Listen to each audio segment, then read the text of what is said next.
stand up. You're a short one. Yes, good job. Move that over.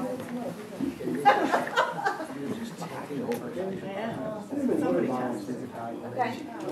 When at the very beginning, before the agenda is approved. Yep. Well, we're actually missing, Karen's coming here. Okay. KP's coming, she has kitchen patrol. Yes. Sorry, guys. I don't think of an army foods line. Another seat here. Come on, Karen. What? There's some of it right Where's there. our attorney? Yeah, this is all out of order. No All out of order. Are we good? We do look official. Okay, the back row moved together a little bit. This way, a little bit. To your side and back. Yeah. Okay. And here we go. On the count of three. 1, 2, 3. And 2 more.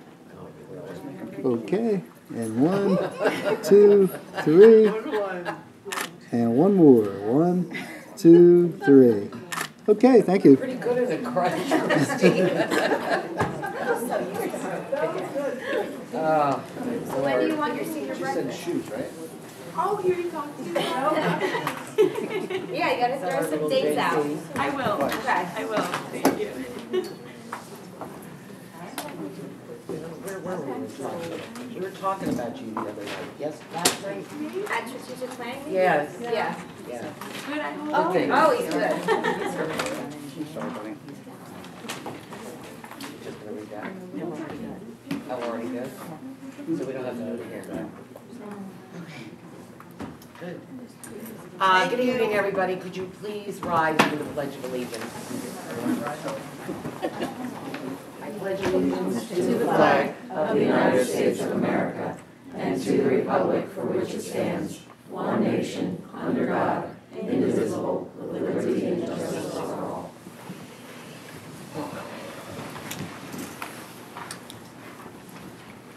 The declaration was read earlier and roll call has been taken.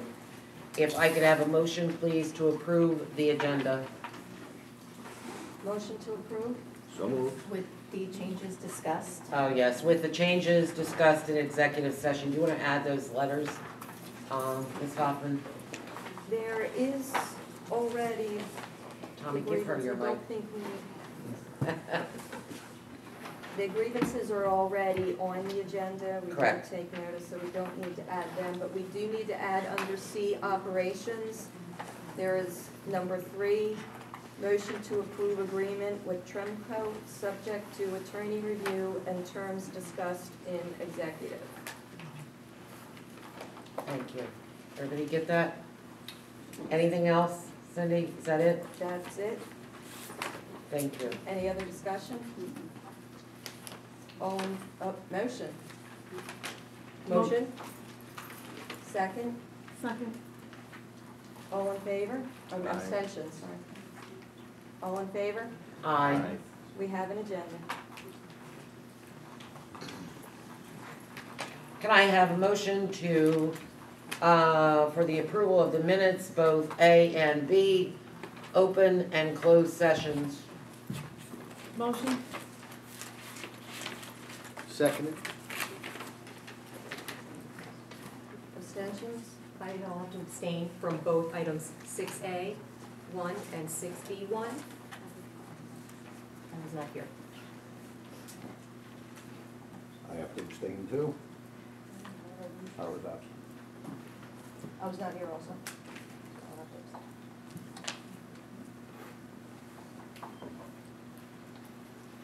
Any other? I'm good, thank you. I just lost my spot, but I didn't know. Sorry. All in favor? Aye. Motion carries. I'm going to turn it over for the report of the superintendent, Dr. McCooley. Thank you. I do have a few things. First, I would like to thank anyone in the public that had come out to our strategic planning last night. It was another great turnout, and I especially would like to thank the board for your attendance and all your support with that. One of the questions that had come up was about middle states and our accreditation. We did speak with Mrs. Friedman last night, and she believes that we may be able to mesh the two together, and Ms. Frasca is actually gonna look into that. That's great. So we are working on that. Appreciate it. The next thing I have is the update on the bog. Mr. Balone has been working with a local company, and as we were instructed by the state of New Jersey, we were taking one board down at a time to slowly lower it, so the turtles were okay. And the turtles are good. And with that, we actually had an opportunity come from a local entity. Mark from the New Jersey Fish and Wildlife Restoration had come by, and he looked at our project, and he actually told us that we have a unique habitat restoration opportunity, and that there's some type of white cedar swamp tree that is growing on the opposite side. So what they would like to do is work with our students and our teachers in the spring and plant them and help on the other side of the bog, where actually where the dam is. So they're gonna work and do some assistance there. He also reached out to the township and the county, and we're trying to plan a meeting to see about the dam and what needs to be done with it, whether we do have to restore all or some of it, and he's helping to find some funding for that. So that's moving along very nicely. I know it's a crazy question, but do we actually own the bog now? We have always owned the bog. it. There was a discrepancy over who owned the dam and who should be fixing it, because we own the actual boards. Behind it, there's a large pipe, that's the water line that the township owns, and the county owns the road. So it's kind of like, you know, everyone pointing who's gonna fix it. So this is really actually wound up working out fairly well and at a low cost. So we are excited about that. The next thing I have is the Education Foundation. We are meeting at the end of the month. We have our first official meeting. We will be electing officers at that time. So it is alumni and friends. We want anyone that would like to come out and be part of the foundation, you know, to come to the meeting. And as I said, we're electing officers, and then we can start doing some fundraising and hopefully getting some things together to benefit our students. The other thing is our PTSO is up and running. Thank you, Michelle Molesky. She did an amazing job with that, and they're just waiting for some paperwork to come back, and then they're going to be moving forward with that. So we're very excited about that, and thank you. Edmendum is up and running. That's our online program for coursework, and that's going to benefit some of our students on home instruction, as well as students that want to take courses that we don't have available here. You'll see on the agenda tonight that there's some hours that teachers are going to be paid for, and what they're going to do is they're going to align our current courses and curriculum to the online courses to make sure that what we have in place here is aligned if the student is taking a course online. So we're happy to have that in place. The next is the JAG, which is the Jobs for American Graduates. They had come and did a presentation for the board. Everyone is loving this opportunity. They are coming at the end of the month in November to the faculty meeting, and I did invite Kim because she was unable to see the presentation that night, so she'll be attending that.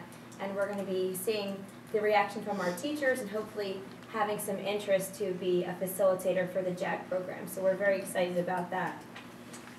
Along those lines, Mrs. Karen Kenny, our head of guidance, has been working with different school districts to get information about internship programs. So we're hoping that is a spin-off off the JAG program, so we'll have our students out in the community working. We have outlined our initial academies for next year, and there'll be dual enrollment opportunities through Ocean County College and Stockton. I have charged Ms. Fresca and Mr. Morgan with creating a scope and sequence of courses for the two academies that have come out of the student survey. Students in grades 8 through 12 took a survey, and from that we got the highest level of interest in both a liberal arts / law academy and a biology / medical science academy. So Ms. Fresca has already sent me her draft. There's a scope and sequence of courses the students would take. Her draft here has 55 credits that the students would graduate with in the college level, Ms. Gina? Yeah. Yes, on the college level. So our next step, once these both are drafted, is to cost it out at both OCC and Stockton and meet with Stockton to make sure that we have everything that we need and make sure that we're meeting all the graduation requirements. And then students can apply for these academies. So we'll be formally presenting this to the board in December. So that's moving along. There is a human trafficking event that was sent to me for a press release. I got this press release from one of the local community churches, and they had just asked me to pass this along. I'm gonna put it on the website. It is not taking place until January. So there's some information on this for parents, students, and whoever would like to attend. I received a very nice letter from Mr. Procopio in regards to our sporting events, our fans, our community, and the great job that Mr. Sunderman has been doing. And I completely agree. I think that everything is going in such a great direction, and Mr. Sunderman's doing a great job. So a copy of this has been provided to all the board members as well. There's a Veterans Day program tomorrow between 4 and 6 in the junior high. If any of the board members would like to attend, you can let Mrs. Constantino know that you're going to be attending. I will be there, and hopefully we have a nice turnout. And the last thing I have, there were 3 questions that were on the Q&A for board forum. The online question and answer for the public, those that can't attend the meetings. I'm going to address them as best I can. The first one had to deal with students that are associating with a different gender. And a lot of information and guidance has come out recently from the state of New Jersey on how a school district is to approach this in regards to policy and the request of the student. So without getting into a lot of detail on this question, this parent was kind enough to provide her contact information, and I'm going to have one of the administrators reach out to her tomorrow with some more guidance on this. Someone asked how long do teachers have to put grades in the grade portal, and typically we would like to see teachers put them in within the week. So if they're giving an assessment, within a week to put those things in the grade portal for parents. If a parent's having a concern with a specific teacher, they really should reach out to the teacher. And then lastly, someone asked, when is there going to be a full investigation as promised? I'm not really sure what this is referring to. I know about a year ago when I attended a board meeting, this board did pass something along to the DOE, and once that's done, it's really out of the board's hands. So I don't have any follow-up information on that. And that is all I have. That was great. Okay. Anybody have questions here on the board? Good job, Melissa. Great, thank you. Okay, moving on to our monthly attendance report.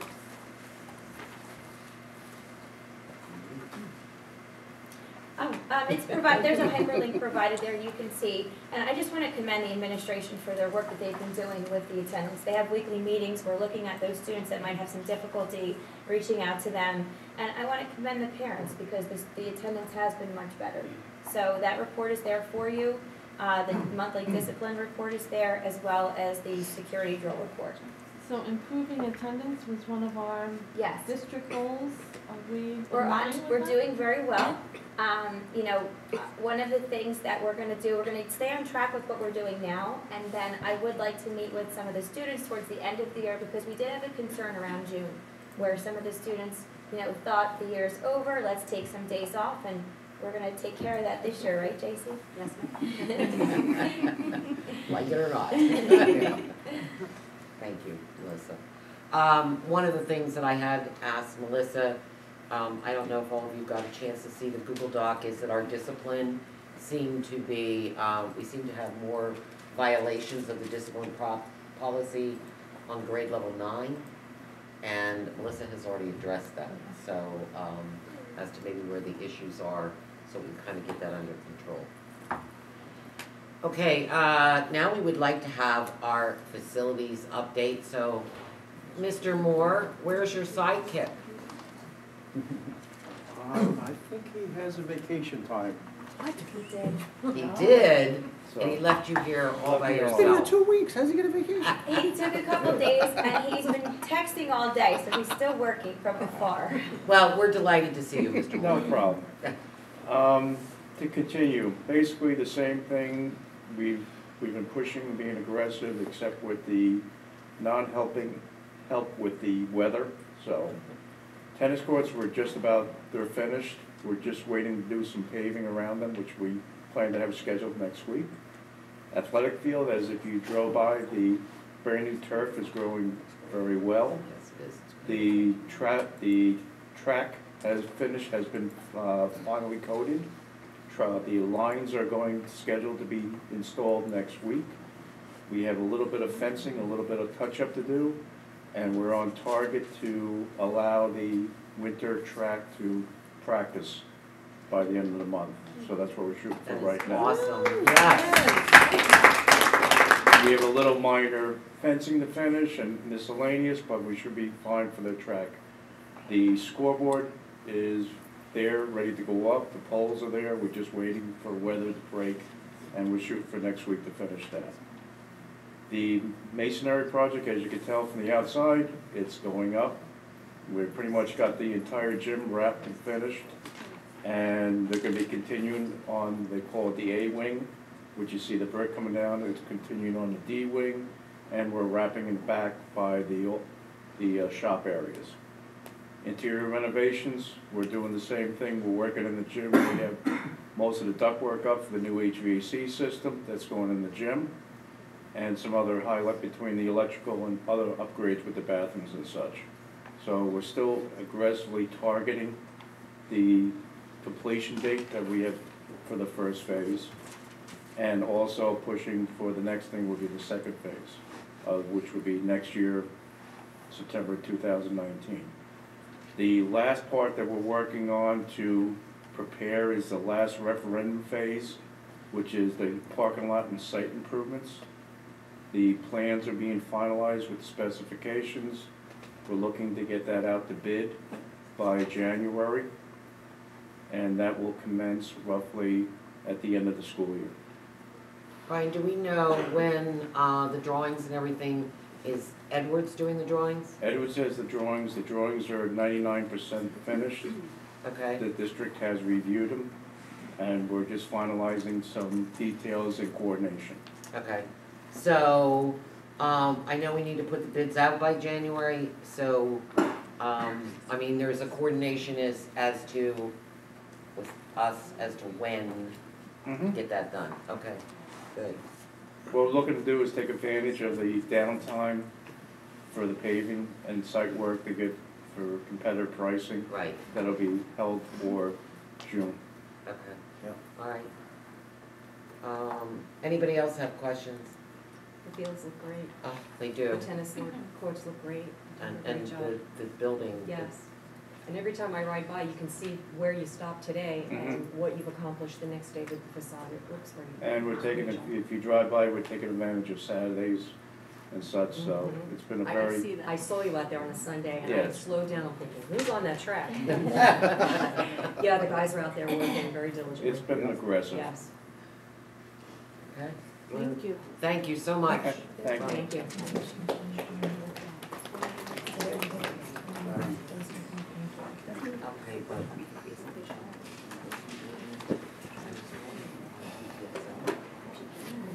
I'll just ask her. Michelle.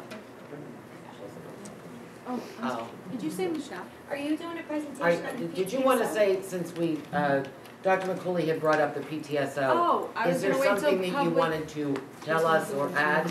Sure, I just didn't wanna go out of order, I was gonna wait for public forum, but if you, I could quickly say something if you'd like. Well, yeah, that would be Okay, great, yeah, because since I'm we sorry. just talked about it. Okay. Yeah, thank you. Thank you. Okay, so as many of you may or may not know, I'm Michelle Molesky and I'm the new PTSO president.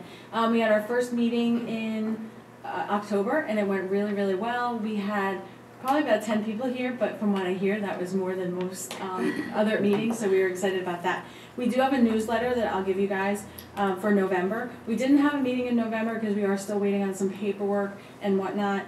Our next meeting is December 11th, so if anybody wants to join us, it's here in the media center. We kind of sit in a round circle and have a little powwow and talk, and it was fun. So, with that being said, we have our website that we're getting, that is up and running. It's linked to the school website as well. We are in the process of linking credit card usage, so students, staff, members of the community can join and do fundraisers and actually be able to pay online and not have to worry about trying to get stuff to us. And with that being said, I will email as much as possible because I like to save paper. I did make a copy of the newsletter along with our hoagie sales that we're going to be having for the month coming up. So there we go. Is there any questions? Comments? Concerns? See you December 11th. Michelle, thank you so much for doing this, really. Like you're not busy enough with all those puppies and everything else you have going on, but Yeah. Your enthusiasm is contagious. Thank you. I went to strategic planning last night and I stayed up very late and I was reflecting on the evening and it really is true in the fact that being an alumni here and working here and being a parent here and having that Wildcat pride is something that is extremely important to me as an individual, and hopefully this will give us an opportunity to really bring the community back together.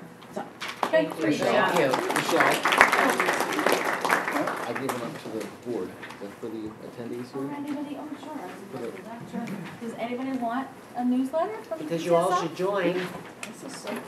It is all linked onto the website. Google form is up there. There's comments, all that good stuff. Thank you so much.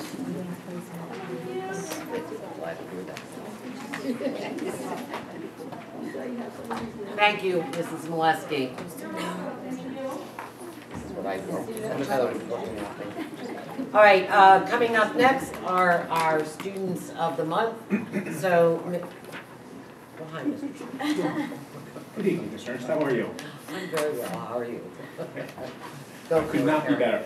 Well, thank you, Ms. Ernst, Dr. McCooley, members of the board, family, friends, and our wonderful students. It is my pleasure once again to kick off the Student Spotlight Student of the Month.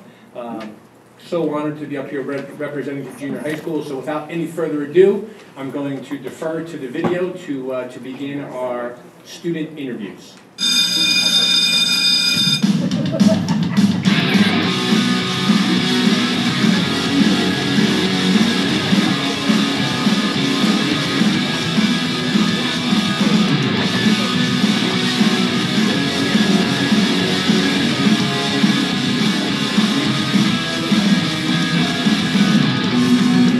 Hello, it's Mr. Shore. We are back with our Student of the Month, Student Spotlight Edition. I'm so excited to be sitting next to our 7th grade Student of the Month, Alana Fontaines. Alana, welcome and congratulations. Thank you. You are very welcome. I'm so excited to you. I'm so excited I got to talk to your family and talk to you to let you know that you were nominated in one Student of the Month. So congrats. Keep up the great work. Thank you. You're welcome. So why don't we start off our interview by telling everyone out there a little bit about you. Okay, so over the summer, I played on a traveling golf team with the PGA in Junior League. I played volleyball, and I'm trying out for basketball. All right, so you had a busy summer, and it sounds like a busy start to the school year. Mm-hmm. Very good. So, as I mentioned before, we got to talk. You learned that you were nominated and you won Student of the Month. So when you got that information, how did that make you feel? I felt happy. I was really happy that I was Student of the Month.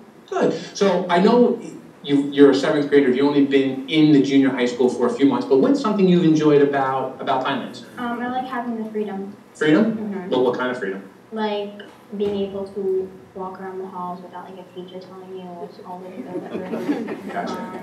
Being able to stop between periods and talk to your friends. Gotcha. Okay, good. All right. So right now is the opportunity where if you want to give a shout out or thank anyone that's been a positive influence on you, excuse me, now's the time to do it. I want to thank my parents. They have definitely driven me in the right path and always helped me make the right decisions. Well, that's good. I'm sure when they see this, they're going to really appreciate the answer, and I'm sure they're very, very, very proud of you. Mm-hmm. Okay, so we got one last question. As you know, we're about a month away. Dr. Clark is having twins. Mm-hmm. So the big question out there, is it going to be 2 boys, 2 girls, or 1 boy and 1 girl? 1 boy and 1 girl. Okay, there's Alana's prediction. Ladies and gentlemen, it is once again my pleasure to introduce to you to our 7th grade Student of the Month, Alana Fontaines. Alana, great work, congratulations, and super job. Keep up all the good things you're doing for Pinelands. Congrats. Thank you. You're welcome. So just so our students of the month know, they'll be receiving tonight a plaque that states that they're student of the month with their picture. And also our wonderful junior high school staff has been wonderful to write a small blurb about them. And on the back, thank you to Ms. Artuza, who has graciously given them a free item in the cafeteria, so this is good at Frog Pond as well. And right now, a wonderful young lady, and it's my pleasure to introduce to you in the flesh, Alana Fontaine. Alana?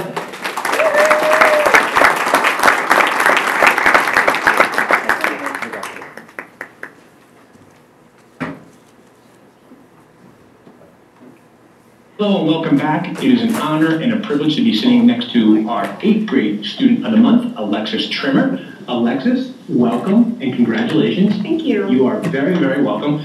So Alexis, why don't you tell all the fine people out there some things that interest you, what are you into, a little bit about you. I like reading and I like to hang out with my friends, to talk to them. I like to cook sometimes, but not a lot because I'm not very good at it. But yeah, and on the side, a little bit of anime, because why not? Gotcha. And you said you love to read. What book are you currently reading right now? I'm reading It by Stephen King. That's a good one. That's a good one. And in your opinion, do you like the book better or do you like the movie interpretation better?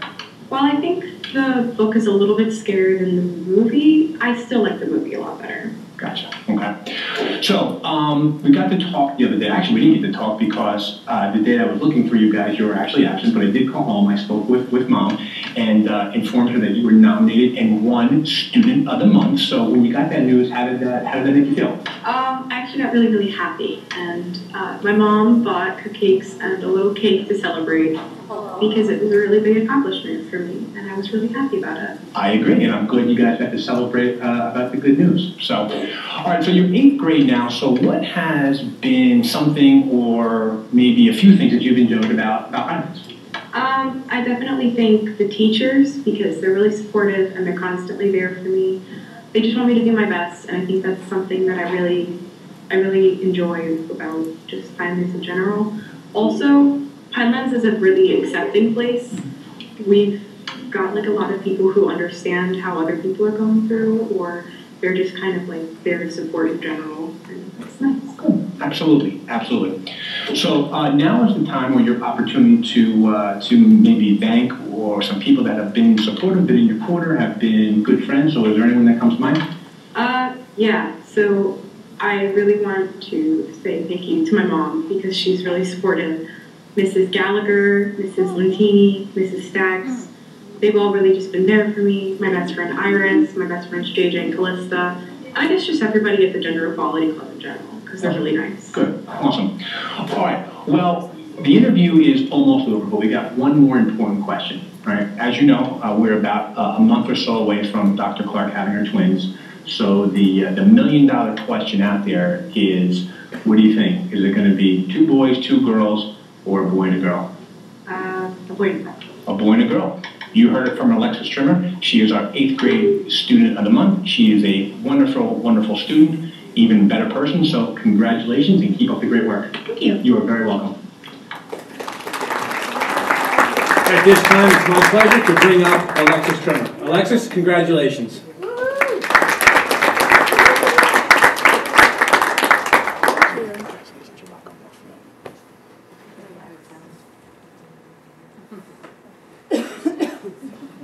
Welcome back. I am so excited to be sitting next to our 9th grade student of the month, Julia Carnes. Julia, oh my gosh, welcome, congratulations. Thank you. You're very welcome. So Julia, why don't we start off our interview by talking about some of your interests, some of the things you're into, you know, a little bit about you. Hi. My biggest passion is acting. I really like doing theater, especially here. It's a really good drama program here. We just finished The Outsiders. It was really cool to be part of that. I also do sports. I play soccer with my travel team. And my favorite hobby is crocheting, and I make blankets for my dog. Wow, so how long have you been crocheting? That is an art. So how long have you been crocheting? I started like over the summer. Oh, you just picked it up as a hobby type thing, or? Yeah. Wow, good for you. Awesome. Love to see some of the stuff that you make too. And by the way, the Outsiders was fantastic. The entire cast performance was great. So congratulations on a good stretch of shows there. So, all right. So we got to talk in my office the other day, and you learned that you were nominated and won Student of the Month. So when you got that news, how did that make you feel? I was really honored and very excited. Also a little surprised, to be honest. But very honored. Well, you work very hard. You shouldn't be surprised. You're a wonderful student. So enjoy the honor. So, all right. So you're 9th grade right now, and you've been around for a few years. So what is something you've enjoyed, something or a few things that you've enjoyed about Pinelands? I really like the teachers and the staff here. They're all really nice to me, very great, and they've helped me out a lot. Good. Good to hear. Yeah. So now is the time where you have the opportunity now to give a shout out to, family, friends, anyone that's been supportive along the way. So does anyone come to mind? Yes. Okay. I'd like to give a shout out to Miss Braska and Miss Barr, Miss Doherty, and Mr. DeFranci. Excellent. So we are ending or coming close to the end of our interview now. Okay, but we have one more important question. As you know, Dr. Clark is soon going to have her twins. All right. So we're eagerly awaiting to see what happens. But the $1 million question, the question on the street right now is, best guess, what do you think? Do you think it's going to be 2 boys, 2 girls, or a boy and a girl? Boy and a girl. A boy and a girl. You heard it from Julia Carnes. She is a super young lady. Congratulations once again. Thank you. Keep up the great work. And congrats. Thank you. You're welcome. Well, it's safe to say the student body concludes ultimately at a boy and a girl, so that's a pretty fair assessment. But again, it's my pleasure. A wonderful young lady, our 9th grade student of the month, Julia Carnes.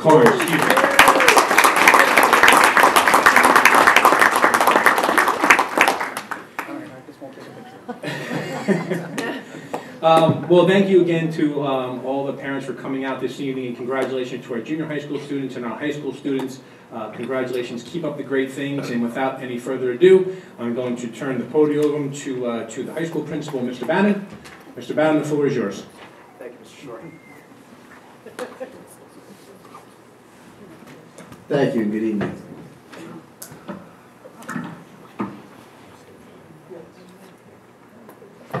I'm doing alright, getting good grades, the future's so bright.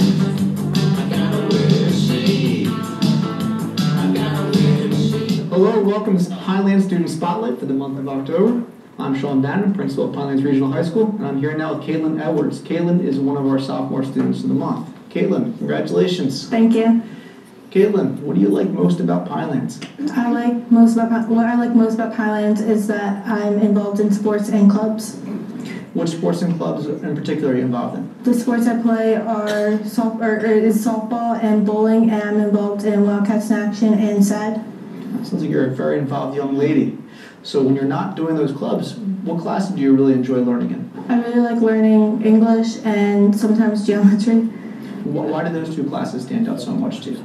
I like English because I like my teacher, Ms. Gleason, because she encourages us to do our best. And I like geometry because Ms. Jags encourages us to do our best, and she pushes me to do my very best all the time.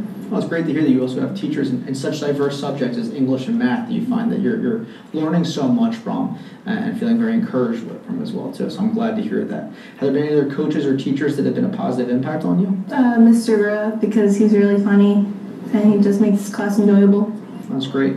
Again, another English teacher, but I'm glad to hear you always find those classes enjoyable too. So, is there anyone you want to thank for making you the young lady you are today? I want to thank my family and most importantly my mom. Great answer.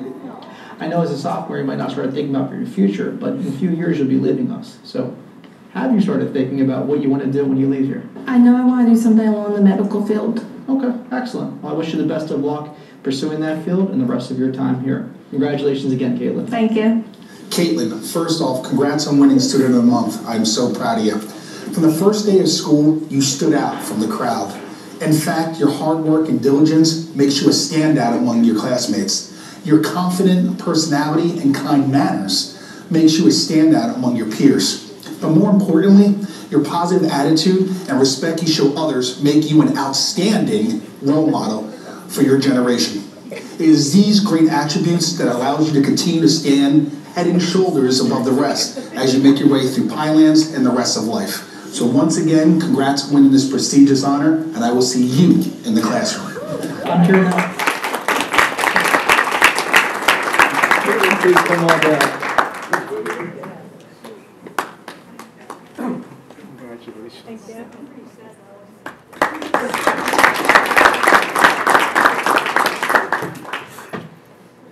Oh, it's Ashley Rinaldi. Ashley is our Junior Student of the Month. Ashley, congratulations to you. Thank you. Ashley, what do you enjoy most about Pinelands? What I enjoy most about Pinelands is how involved they like to get the students. Are there any clubs or activities you yourself are involved in them? I'm involved in Lead and Seed and Interact. Why did you choose those two clubs? Because Miss Fella and Miss McGuire asked me to, and I really respect them as people. Excellent. I know they're great clubs in terms of what they do for the community, so thank you for your involvement in that.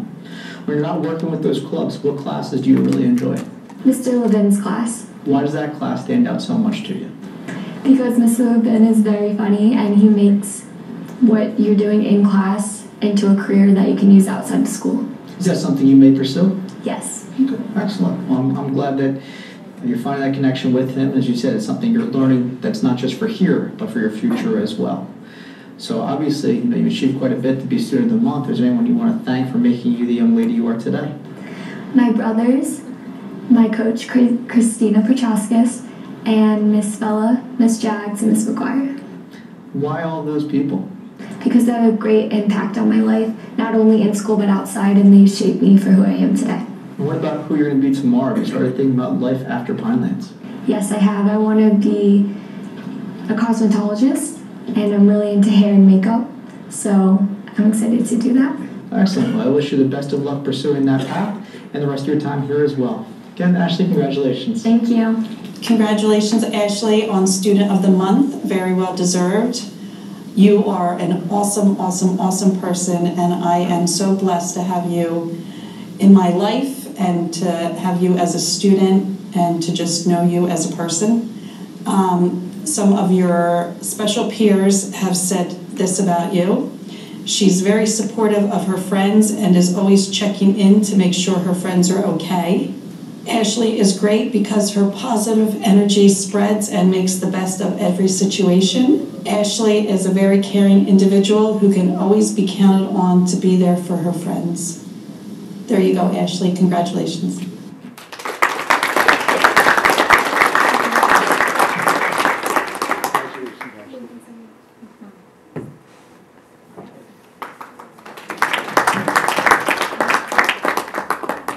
I'm here now with Alexa Houston. Alexa is our Senior Student of the Month. Alexa, congratulations to you. So Alexa, what do you like best about Pinelands? I like the education that we get, even though we're going through construction and like the schools, that we still get a good education.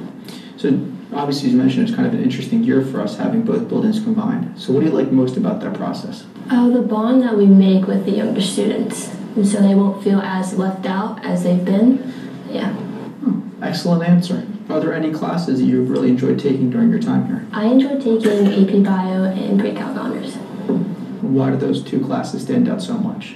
Because I'm more of a math and science person, and it comes easy to me.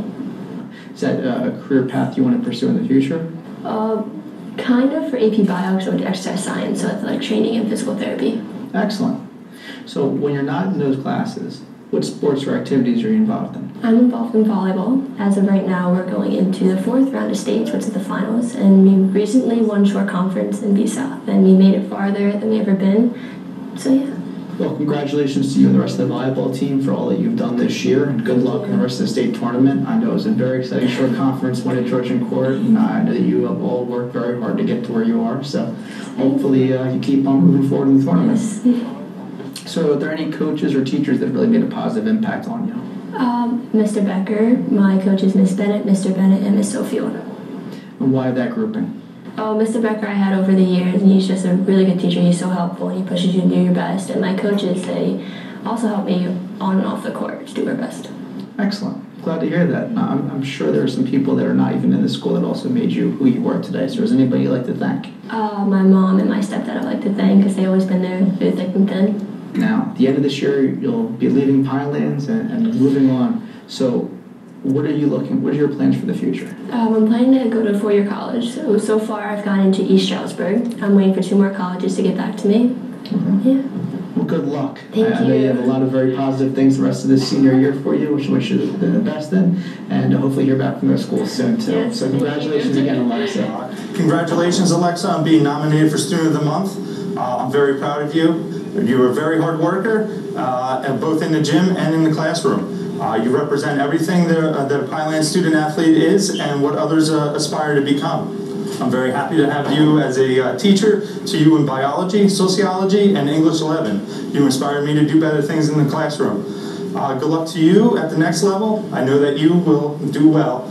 Congratulations again, Alexa. And thank you again for joining us for this month for Student Spotlight.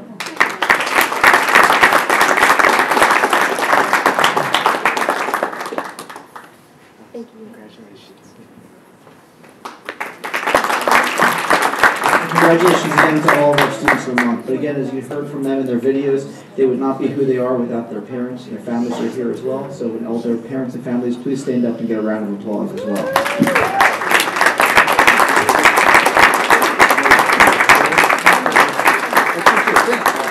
Thank you for supporting your children. And thank you as well. Okay. All right. Casey, we're going to have a representative from the senior class come up, talk to us. I'm putting her before you guys, sorry. I'm sorry? We have junior high reps still. Okay. I did not know that. So I'm going to be combining the thank you senior class from us to Mr. Gaten Matarazzo with me here as well, because unfortunately he couldn't make it because he had previous engagements with the band.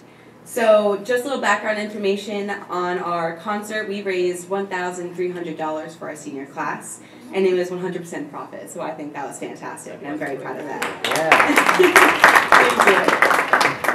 Yeah. So I'm going to read the letter that we created for Mr. Matarazzo, and we will mail it to him after tonight.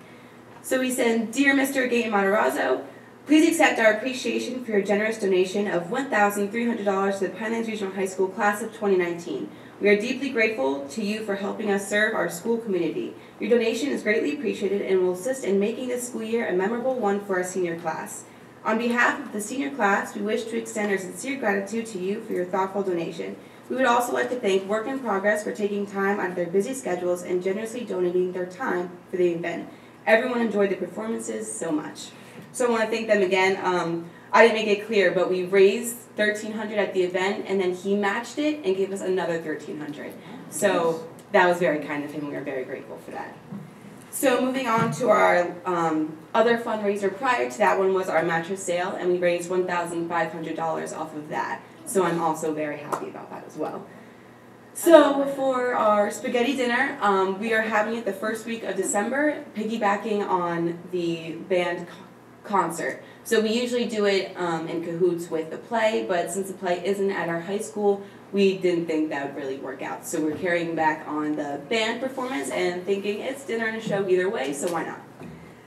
So, yeah, that's all I have for the senior class representatives, but I also didn't make it clear the first time that I was up here that I just want to make you guys know of what I'm in charge of, basically. So I'm the service coordinator for National Honor Society, president of Spanish Club, vice president of my class, officer for Habitat for Humanity, and then I'm an officer as well for American Sign Language Club. So if you guys honestly have any questions about literally anything, please ask me, and if I don't know the answer, I will definitely find the answer for you. So, yeah, that's all I have. Thank you. Thank you very much.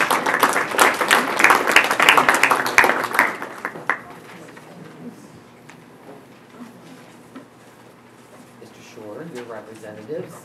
They are. Hi, guys. Look at these fine gentlemen.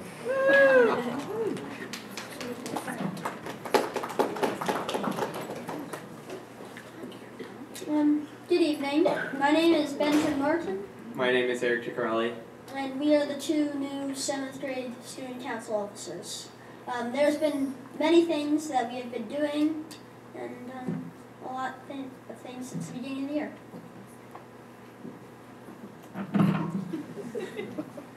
Dear veterans, the National Junior Honor Society of Pinelands Regional Junior High School gives great pleasure in cordially inviting you to our annual Veterans Celebration. The celebration will be held on Thursday, November 15th, 2018 in the Pinelands Regional Junior High School Media Center from 4 to 6 p.m. Delicious food and beverages will be provided by the Pinelands Education Association. We hope that you will be able to join us on this very special day. It is sure to be a great, memory-filled day, and we're looking forward to seeing you there. Sincerely, the Pinelands Regional Junior High School National Junior Honor Society. Seventh graders had a successful fundraiser and earned close to $2,000 towards their class account. Our first 7-8 pep rally and dance was a huge success, and the 7th graders won the Spirit Stick. Spirit Stick. All of our school sports had a great fall season. We are looking forward to winter sports, and we hope to hold a winter pep rally. 7th graders also had the opportunity to go see the Pinelands Thespians production of The Outsiders and got to have a question and answer session with all the actors. The 7th graders had a lot of insightful questions and made great connections since they read the book with their English classes. On December 6th, the band will perform their winter concert, and on December 13th, our chorus will hold their winter concert at the junior high school. State Police Officer Drew came to present an informative cyberbullying presentation to the 7th and 8th grade students. And that's all we have. Thank you.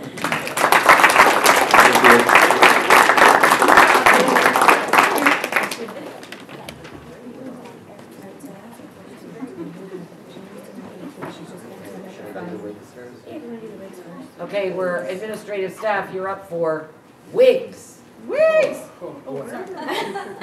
I've been waiting to hear about wigs. Well, Ms. Ernst, it's funny you should mention wigs because what would be a wig presentation without the administrative staff wearing some wigs? So we will don our green wigs because we are going to do a wig presentation. Wow. So, all right, you're on. We certainly are. So we are on. So one of the things we were tasked with over the summer is we, as administrative staff and the staff, were asked to read the 4 disciplines of execution, which talks about WIGS, which is an acronym for Wildly Important Goals. So the pictures you see up here is the administrative team on one of the first day in-services, talking to the staff, kicking it off about what WIGS are, our wildly important goal, and again, our wildly important goal.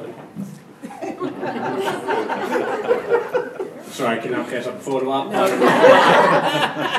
So in mid-sentence, basically, one of our wildly important goal, which we decided to focus on, obviously revolves around absenteeism, chronic absenteeism. So there is a kind of a brief snippet that was taken on one of our first day in-services. So some of the things we're going to see and talk about is what we have done to kind of facilitate and make sure that we're following through in our WIG, what we're doing within the schools, with our staff, and with our parents. So I don't know if this will, hold on. There you go. So here's what you see when you actually walk in, one on the left. I don't know if you noticed it today, we walked into junior high school. But that is our updated board every single day to give our students and our staff an idea as to where we are compared to last year. So every single day we update this to show the number of students that are not in school. And you notice the thumb. The thumbs up is if we are beating our goal from last year, and a thumbs down if we have more students that are absent. The same thing is going on at Frog Pond as well. Mr. Denny's updating every day as well to show that. So that's even more finite for them to see just what's happening on their grade. Again, it's not the same students, but it's still we're comparing those students nonetheless in those grades. So it's giving us a quick snapshot every single day. So when we walk in or walk by, we want everyone to recognize if we are making progress or if we're falling behind. These other 2 scoreboards, the one on the left is one that one of our guidance counselors has taken on herself to do. She's realized we're always talking about things on a daily basis, and she wanted to give us a weekly snapshot. So that is every single week she goes in, looks at where we were or where we are, and how many students we have absent percentages-wise based on each grade. And it's great because again, even look at this one, you're seeing that was a short week last week. You can see, okay, clearly our numbers are not where they need to be, but that is always, when there's trouble spots when you're talking about those short weeks, before a holiday, before teachers' convention, things like that. So we know those numbers are going to be down, but it still gives us an idea to always have that conversation of what can we do better next year to make sure those numbers go up. So the one to the right, the one to the upper right up here, I'll briefly talk about. I'll let Mr. Denning talk about the attendance competition they got going on at Frog Pond. So in our lunches, we have scrubbed the list, and any student at the current time, this says from 10:10 to 11:11, that has perfect attendance. We have made a running loop which we display in our cafeteria, so the students can see that, they can be proud of that, and obviously track the students who have perfect attendance. So that's happening in the cafeterias. And the bottom one, Mr. Denning, if you want to talk about what the Frog Pond teachers have taken on as far as that competition. Sure. A couple of the teachers came up with the idea of the football design, but it was Miss Brady and Miss Trina came up with the idea, so kudos to them. Every day we have students from the homeroom class come and report to the board. They track how many students were absent in their homeroom, and the homeroom at the end of the week that had the least amount of absences is the winner for that week. So last week was the first awardee, and believe it or not, the award right now is just leaving to the buses a minute early, and they love it because they all rifle out of there and they want to be the first ones to the buses. So right now it's a small reward, but they enjoy it greatly, so it's working well. Yes, we also have attendance committee meetings bi-weekly where we track all of our students, with the highest absences, and everybody's done a great job with that. And kudos to Miss Weibel, who's been helping us put together the perfect attendance lists too. Yeah, and the people, and again, Sean, I know it's probably much the same for you. The attendance committee is made up of obviously Ms. Loomis, the attendance officer, the administration, counselors, and other stakeholders. So everyone has an idea of anyone that we need to track and get back on the right track, attendance-wise. Again, this is just something that we have that kicks off on one of our presentations. Attendance matters here every day, ready and on time. And this is a snippet. One of the things that the junior high school and high school has done this year is we have sent monthly updates or monthly, what's the word I'm looking for? Thank you, newsletters, parent newsletters to the parents. So every month the high school and the junior high school do that. We've actually have sent this out in our last newsletter, and basically what you see right down there is where we were attendance-wise in September of 2017 to September 2018. 2 years ago we were at 95, we're at 96. Now again, September is not, we're ahead of the curve, so we're interested to see when we get the October numbers, but we're ahead of the curve.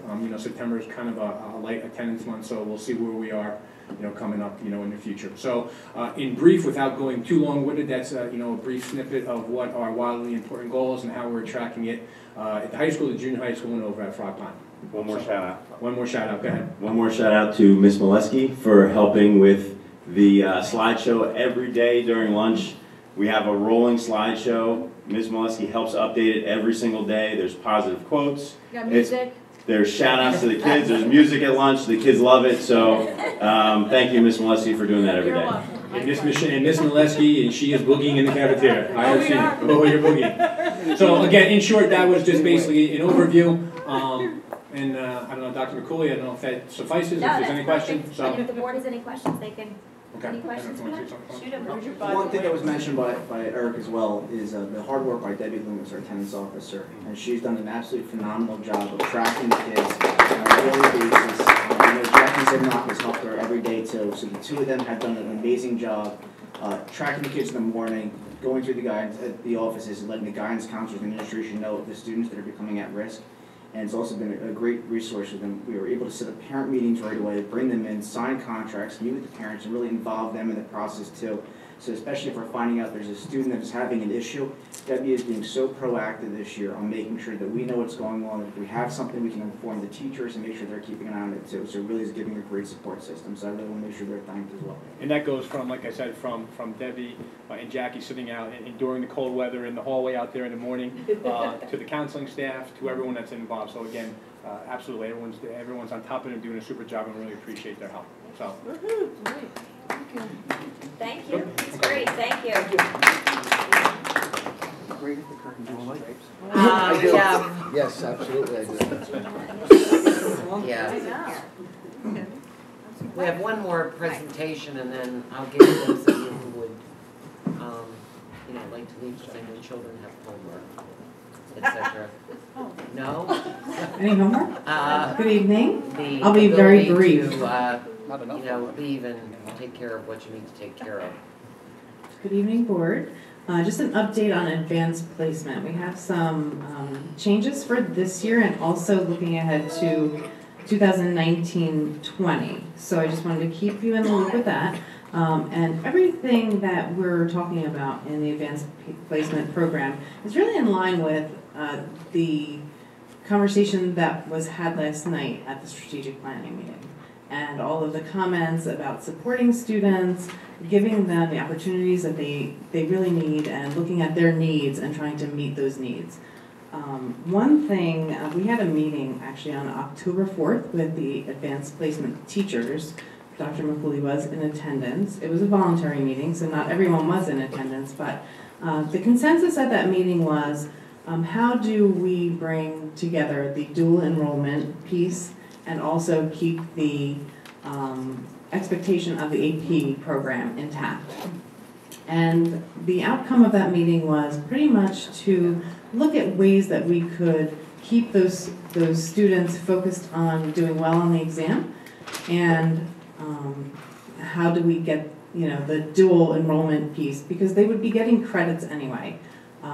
So, for example, a couple years ago, my son did a dual enrollment with Mrs. Porner. We have one class right now that has dual enrollment, and that's the U.S. History class with Seton Hall. So I paid whatever the price was to get the dual enrollment, and he had that as like a little safety net. But I didn't tell him that he had that safety net so that he would do well on the exam. So we want to kind of keep the integrity of the AP program. So in order to do that, the teachers came up with how can we reimburse the students if they get a 3, 4, or 5 on the exam. And Dr. McCooley was in favor of doing that for this year. So we haven't talked to the kids. We need the board support in doing that. We also have Title IV funds that's part of the ESSA initiative, and that can pay for some of the students. So it wouldn't be every single student. But we wanted to put that out there and see if we had board support for actually reimbursing the students. The tests are $94, so they're pretty expensive, and there are students that don't take the exam because of the cost. So we wanted to see if that was something that the board would be in favor of. So 1 or 2 is passing?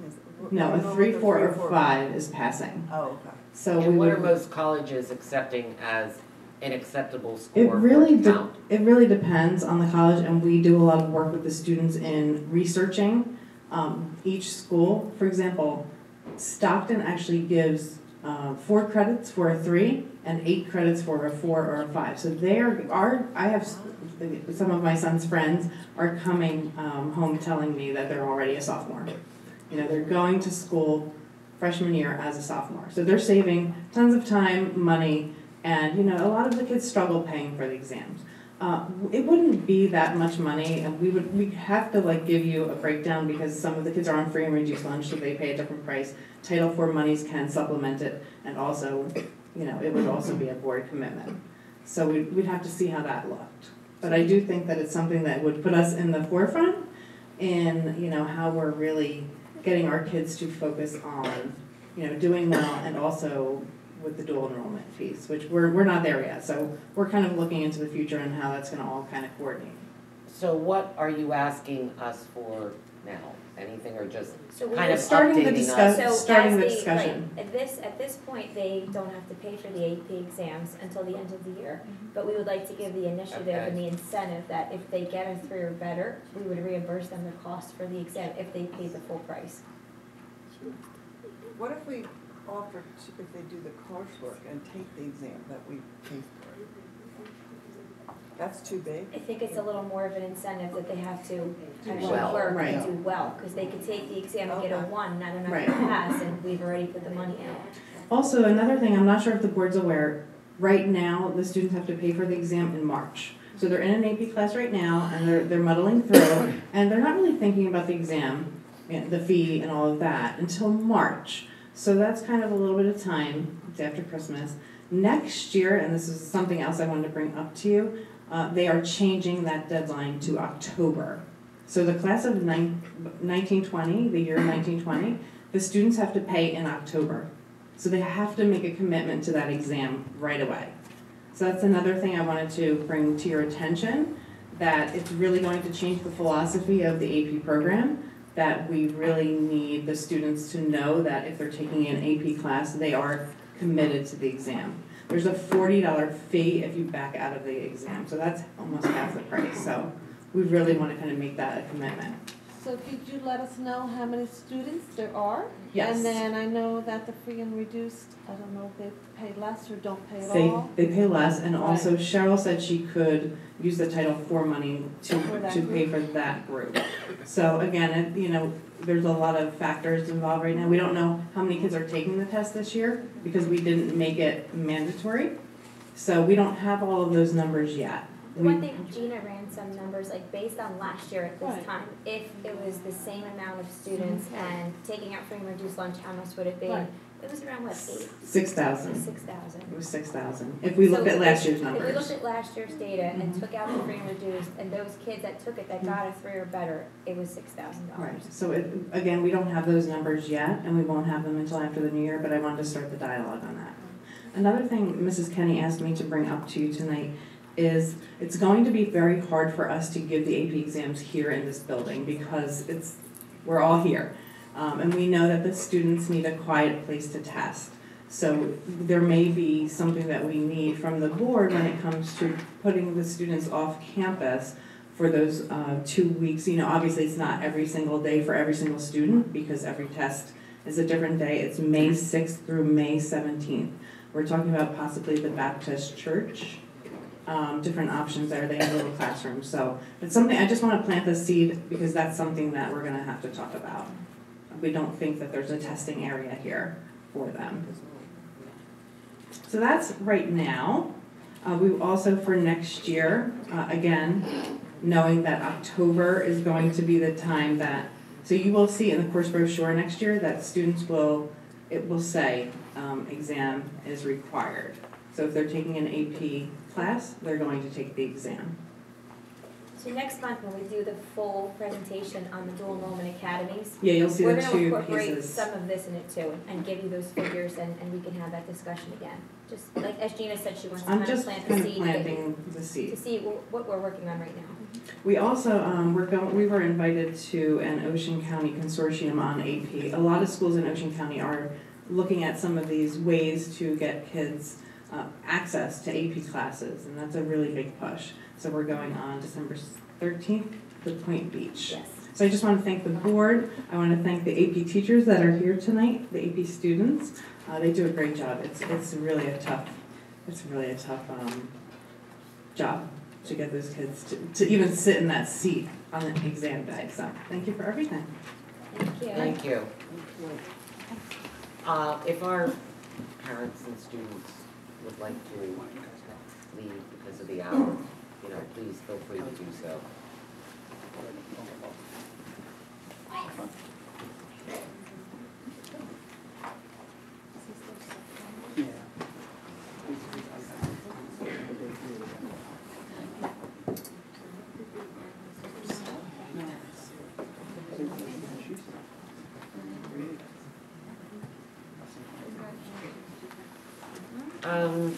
While that's occurring, I'm going to move on to the board forum and the presentations. If you're not aware, New Jersey School Boards had their convention at the end of October, and some of our board members did go to different workshops, etc., and we are required to have a report on those. So I've asked those members if they would briefly speak tonight regarding the workshops that they attended. So, Mrs. Chambers, I see you are first on this list. I guess this went alphabetically. Excuse me. Yes, I had the opportunity to attend a school security workshop at the convention back in October, and actually our president, Sue Ernst, was with me at the time as well. It was put on by a man by the name of Sean Dalton. He is the former prosecutor from Gloucester County, I believe, and he now is working in our attorney's office for Cooper Levinson. So he was representing Cooper Levinson at the convention and was putting on this school security presentation. So Sue and I sat down, and I'm actually very glad that I did because I learned a lot. And some of the things he brought up were very surprising to me. There's been an increase in, I guess, juvenile offenses, not only here in school, but also out in the community. And one of the things that they have noticed is that those at-risk students that are causing these offenses, lots of times are the same ones that are having difficulties, and there are at-risk students here in the school, and they're probably out in the community. The big thrust here was he feels that there's a parallel and that there has to be more communication between school authorities and out there with the police department, which made a lot of sense. He said the sharing of information about the juveniles when they get in trouble is very, I guess, important because he feels that they slip through the cracks because lots of times if they've got issues out in the community, they're bringing it into the school. And this is where some of our staff are seeing it and our administrators are seeing it. And there's some of the same students that are at risk and potential dropouts. So in essence, really, he feels that between the police, the school administration, probation officers that are often involved with these students, the juvenile courts, he feels that there should be more communication. I did ask the question that, is this something that would go on a regular basis? And he said, yeah, it would, but it would take an effort by everyone involved, and that would mean our police department as well. And really it was for the insurance and safety of all of our students. He mentioned something too, that there needs to be some type of an avenue to report. That the students and parents need an avenue to be able, or some type of a mechanism to be able to share information with the police when they see a potential problem.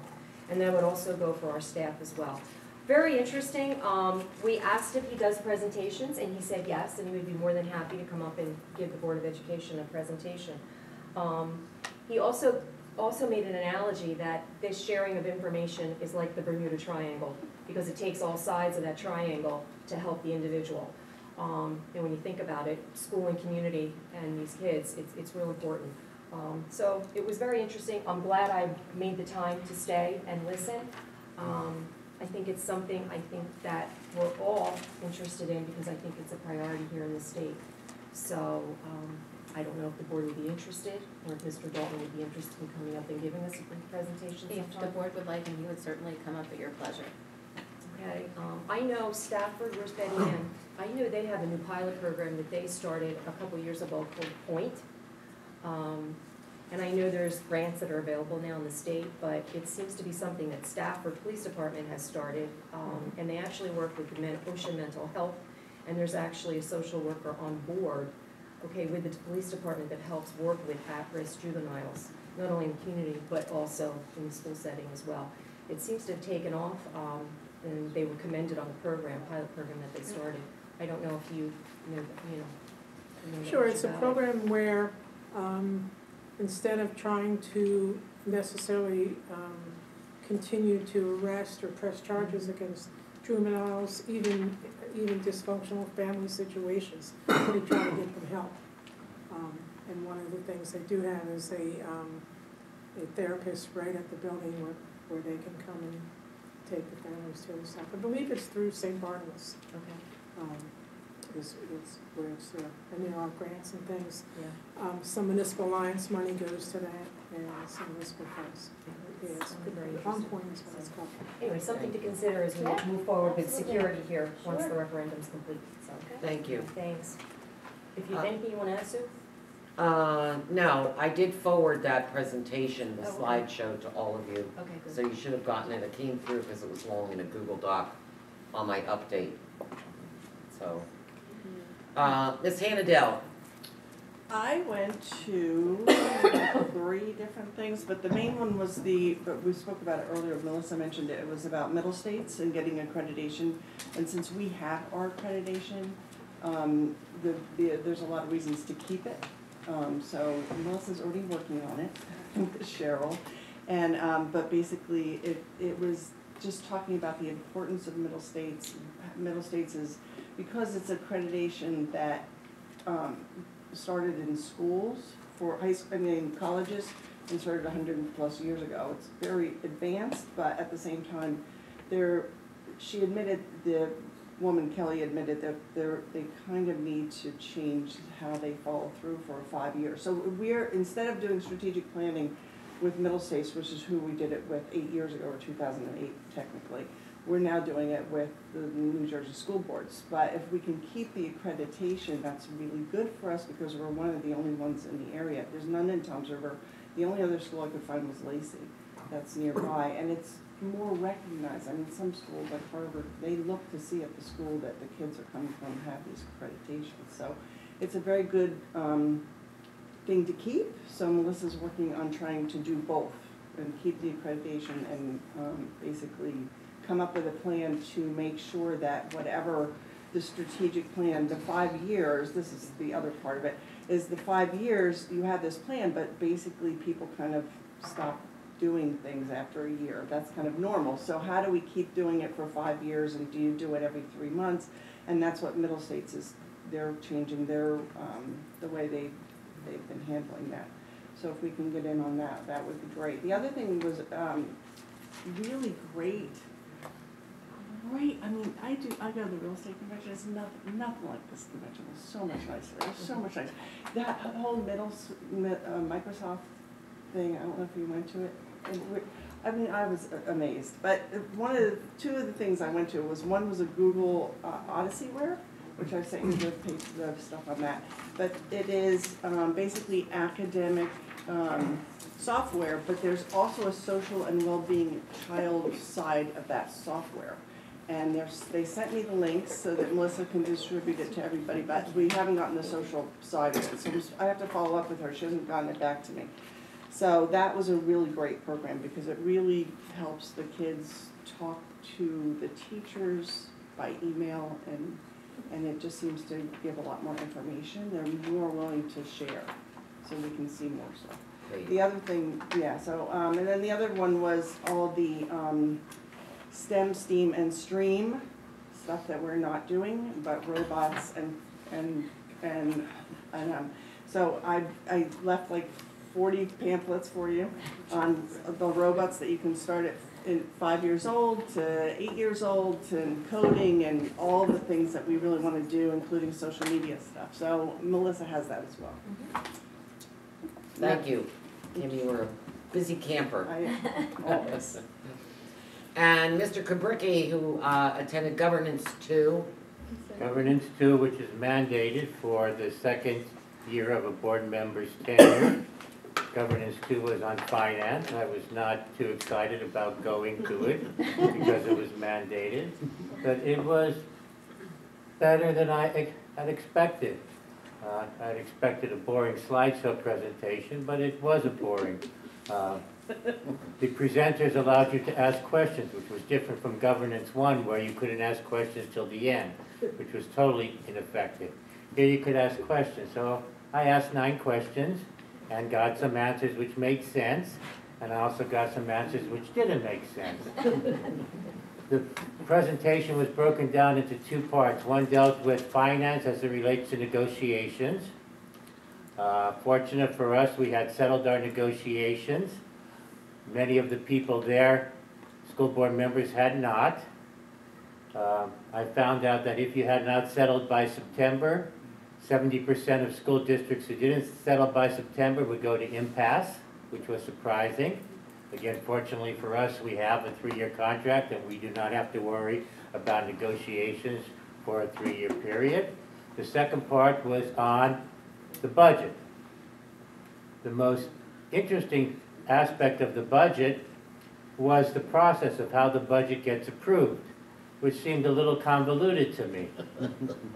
Initially, part that made sense. The administrative staff puts together their needs to provide a sufficient education, presented to the board, who develops an initial budget, projected budget. It then goes to the county superintendent for approval. If he approves it, it comes back for a public hearing. So I asked the question, well, shouldn't the public hearing be before it goes to the county superintendent? What happens if after the public hearing the board wants to make changes? And they basically said that never happens. Typically, you know, once it's approved by the county superintendent, it's presented to the public, and generally that budget is approved, which kind of made me, you know, kind of defeated the notion of having the public comment on it when it wasn't going to serve much function. The other interesting part of the budget process was the cap at 2%, and the fact that if you don't use the cap, that's banked, and you can increase your budget in future years without going to the public for a vote. So for instance, Pinelands, the past, 2 years, our budget was at 1% last year increase and 1.5%, which means we capped that difference from the 2%. So in case we have emergencies or the need, we have that additional cap that we can add on to the 2% for this year, you know, for our needs. And I think that puts us in a very good position to have that additional cap money available to us. So overall, it was a good experience, mandated, but a good experience. Thank you, Mr. Kubricki. Christie? I don't know if I could follow that. You're welcome to join the budgeting committee and we can. I thought you were, wait, did you volunteer? I had her name down. I might volunteer. I did take governance 1, which is also mandated, and I did not have fun like you guys. Thanks. It really, I don't want to say I didn't learn anything, but I've learned a lot being here. So when I went to the class, it was just reiterating what I already have gotten from you guys. So thank you. That's really, that's about it. I mean, you guys have all taken it, and it's so exciting. Yeah, thank you, Christie. Just looking in the audience. Yeah, I'm like sitting here and I'm, a couple years ago I took a bunch of kids to England, and our tour guide would get on and go, wakey, wakey, because I see some yawning out there. All right, moving right along, residents forum. And the first thing I would like to do, if you wish to speak, if you have a question for our facilities, in other words, a referendum. Brian gave a presentation a little earlier, and Brian is here very early in the morning, and I would really like to see him be able to abscond. Don't tell me I misused it, he did look it up. He has another meeting in the morning. Yes, he does, which I hope you're attending. Yep. So the first thing I want to do is, anybody have particular questions for Mr. Moore? That is awesome. I will see you in the morning. I should have done that about an hour ago. Brian, see you in the morning. Thank you, Brian. All right, residents forum, this is on agenda items only. No? Now smile when I stand up, Mr. Burns. Rick Miller up the Sandpaper. Good evening, everybody. First of all, I'm looking through the agenda. It appears that you're rehiring a janitor, a custodian that was laid off. Is that correct? Yes. That's very good, because those guys they had to bust their butts last year. And I was so disappointed to see them laid off, so I'm glad at least one back. There was also another one that we brought back last month as Oh, well. great. Prior. Yes. So 2 out of 5. By New Year's, who knows, they might all be back. The questions I have are under the committee reports, 11A, instructional, 5516.01, student tracking devices.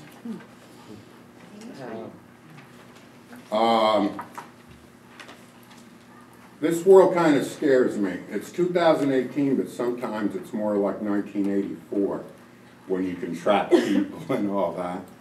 And unfortunately, my technical skills date back to like 1584. So I had some questions about this.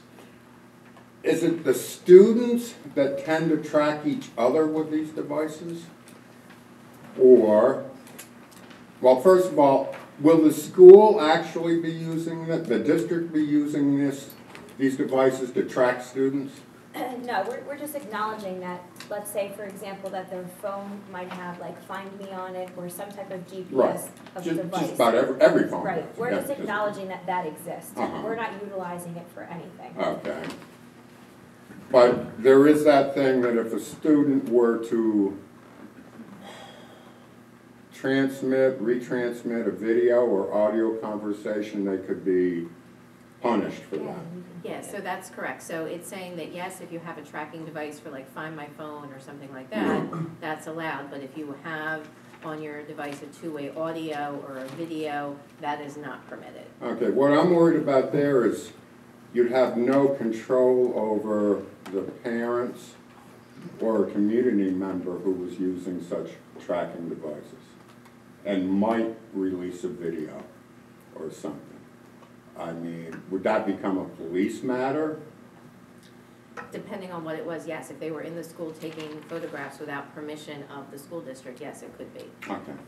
And then the other thing I had was 7441 electronic surveillance. Is there any electronic surveillance in this building at this time? Yes, yeah, we do. Okay.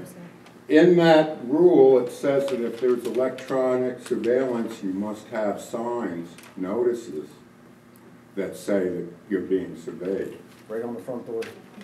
I walked through the front door, I didn't see that. I saw something about alcohol monitor, but I didn't see, I'll check again, but. Yeah, it was right on the front door, the audio and With video. a picture of a video camera. In the front door that I walked in? Still there? Okay. Yeah. Is it? Okay. I mean, I'll check it on the way out, but I didn't see it. I always saw that active alcohol monitor thing, and I said, God, I better not have a beer before I come here. And I know it's not on the agenda, but just one question, because Dr. McCooley couldn't answer it. Amy or Susan, do you know? What's the status with that state investigation that was supposed to be going on? So Amy. we submitted the letter request to the state, and at that point, it's in their hands. So I can certainly reach out to the state if the board would like me to see if there's anything going on right now. There's other, I can do that if the board would like. Right. I think we talked about this before, and Amy is correct. When we requested an investigation, it goes to the state's hands. Once that starts, we don't know. Oh, okay. So we're just kind of like, you know, it's like anything else, the police, the state, whoever it is, they take over. Okay, it's their bailiwick, not ours. Okay. And my last question, you were saying that an item was added to the agenda involving Tremco. I believe that was the roofing company. Yes. And I heard perhaps that a settlement was reached. So what that is, it's a resolution to authorize us, the board, to work directly with Tremco to receive the warranty from them for the product. Okay. So we would be. So it hasn't been at this time, but it gives you permission. To do that, to to go do right that. to them directly, Okay. to do that. Thank you very much. Thank you.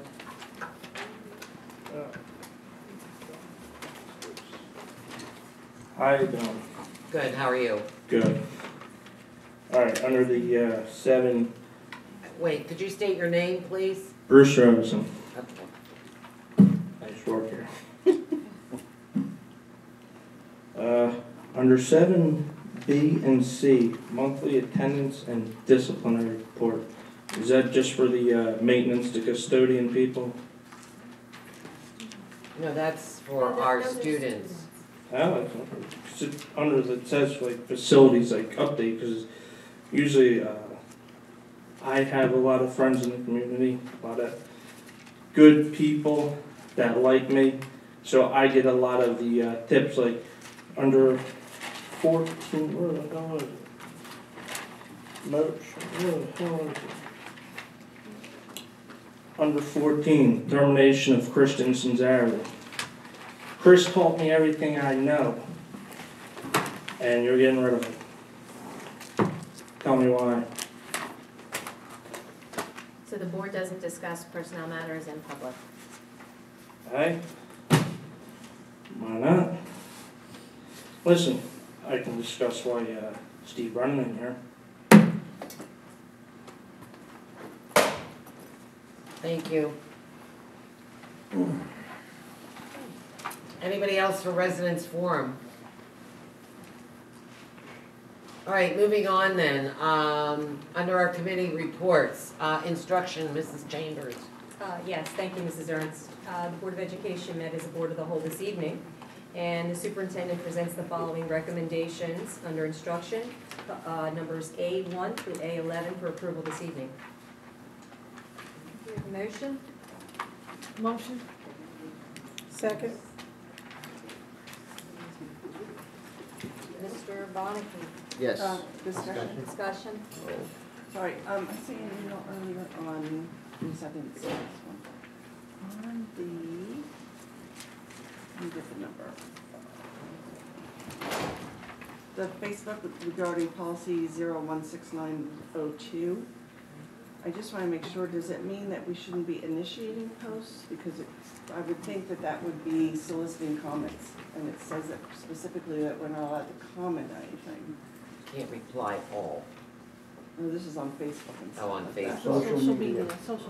So I'm just questioning Amy, I guess, on the wording. Does that mean that we shouldn't really even be putting anything out there because people might respond to us? Well, what the policy is warning you is that you can't do anything in violation of the code of ethics, Right. and that anything you post, especially anything you post regarding the school district or repeat regarding the school district, could subject you to ethics charges or possibly violations of law, maybe against student confidential information or other matters. In addition, if you have that you're a board member on your page, you could get into the problem that you see today, that if it's considered some type of official page as a board member, then you might get into the problem is am I allowed to edit my comments, delete my comments, etc. So it just, you really need to be careful. Okay, thank you. Any other discussion? They should adopt that for all government entities. Mr. Bonnicky? Yes. Mrs. Chambers? Yes. Ms. Hannadel? Yes. Mr. Kabricki? Yes. Mrs. McVeigh? Yes. Ms. Palladino? Yes. Ms. Paklakua? Yes. Mr. Williams? Yes. And Ms. Ernst? Yes. Moving on to personnel, please understand that under personnel, it would be B1 through 16. Number 17 has been removed. So, Mr. Kabricki, would you take care of that, please? And 16 is rejected. Item 17, correct? 16, 16. 17 we're removing from the agenda. So the Board of the Whole, having met today upon the recommendation of the superintendent, presents item B, personnel 1 through 16. Yes, With 16 reading as rejected. it's rejected. Any discussion? Motion? Motion. Second? Mr. Bonnicky? Yes. Mrs. Chambers? yes. Ms. Hannadel? Yes. Mr. Kabricki? Yes. Mrs. McVeigh? Yes. Ms. Palladino? Yes. Ms. Paklakua? Yes. Mr. Williams? Yes, except 14 and 15, I will abstain.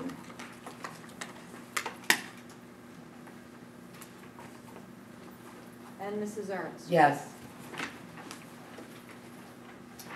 Moving on to item C, operations, with the understanding that A third number has been added, which is a motion to approve the agreement with Tremco, subject to attorney review and terms discussed in executive.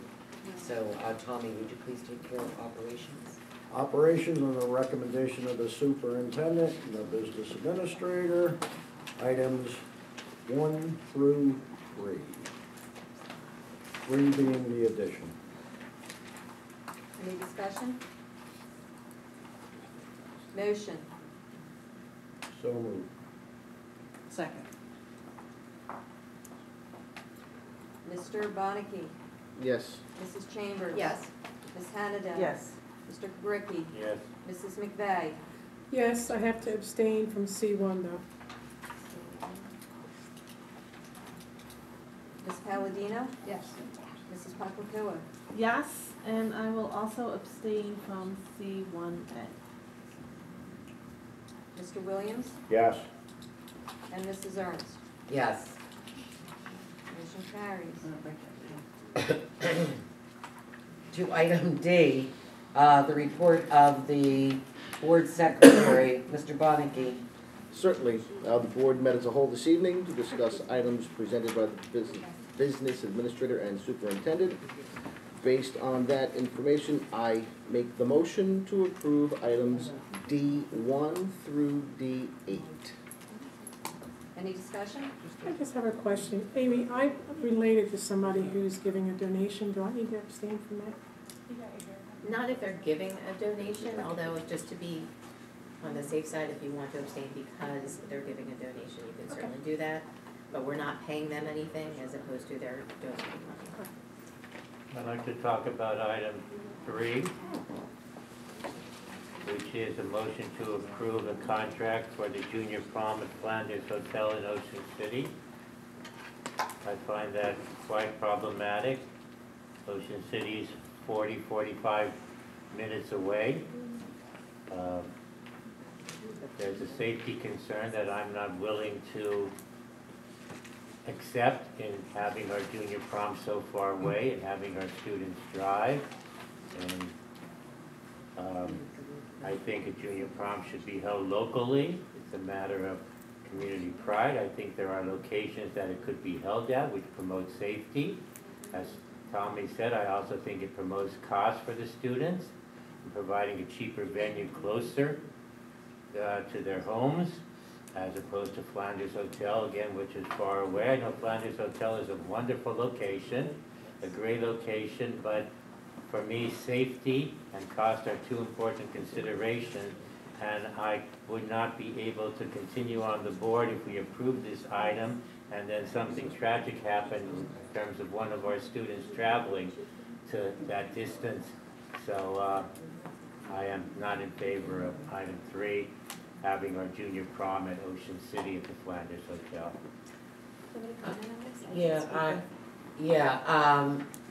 Again, a few of us on the Google Doc did ask, because we had similar concerns regarding this and why we are going all the way to Ocean City.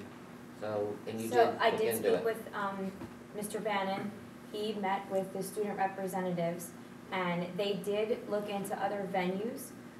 They initially had a place, I don't want to name it, they had a place that was fairly local, about 15 minutes away. That place raised the rate and then actually gave their date away. So there really wasn't anything closer. They did look into a place in Galloway, and they compared that with what was offered at the Flanders, and the Flanders gave much more for the dollar amount. So this is not only based on the research the students did, this was the selection of the students. You know, a couple of things to consider. I have students that are juniors and seniors as well. I get where you're coming from. Oftentimes they get transportation to and from the prom, they carpool. And we also have to consider the fact that this junior class is in the junior high all year. And if this is, you know, something that they want to happen to make their year special, I support it. Can we bus them there? I don't know if they'd want to be on a bus. I mean, we could But a always nice look. bus? I wonder if we could. I don't think they'd want to be on a bus. Kim, we can always look into that and take a survey of them, and if that's something they'd want to do, we could look into the cost for that. I don't think that's a bad idea. But as I said, oftentimes, a lot of these students do get some type of transportation to and from. But there are those really nice buses that you can rent, that are, like we go to New York and. Go. Oh, okay, No. The other concern is, like you said, a lot of kids will carpool. That's when statistics show the number of accidents and what occurs. On top of that, the cost of this type of event being closer, the gym will be open by then. I just think a junior prom has its place in the school, not elsewhere. And I'm not sure that the gym would even have the capacity if they all took a different guest that weren't in the school district. And as I said, this is really something that the students discussed and the students chose to do this. If you look at other junior proms in this area, Ocean County, Atlantic County, they're not held locally. They have them at all different venues. So as I said, this is something that the student body worked on with the administration, with the committee, and this was what their selection was. Didn't you say that they used to go to the Flanders? They have had it there before at the Flanders. a senior Yes. It prom. had to be many years ago. Many years ago, a senior prom. I'm not sure if it was senior or junior. Miss Kenny was the one that let me know that. Has there been any negative parental feedback of these Did we students? get Because parental it feedback? falls on the parents. Yes. I don't think it falls on us to allow for it to happen from our school, but it certainly falls on the parents to identify their child and be able to go and enjoy that part of their time. So if a parent is okay with it, who's to tell them different? They certainly know what their kids are going to be. A couple points. I'm not sure that even if we denied this, I'm not sure of the venue they would have it. There is nothing local that would house the amount of students that are going to participate in this prom. And the other piece, once again, I have a senior who was a junior last year. I have a junior this year. I was never asked my opinion on where they held their venues. I just wrote the check and and allowed them to go. So I'm not sure that surveying the parents is going to be productive. I'm just saying good parenting prevails in the end.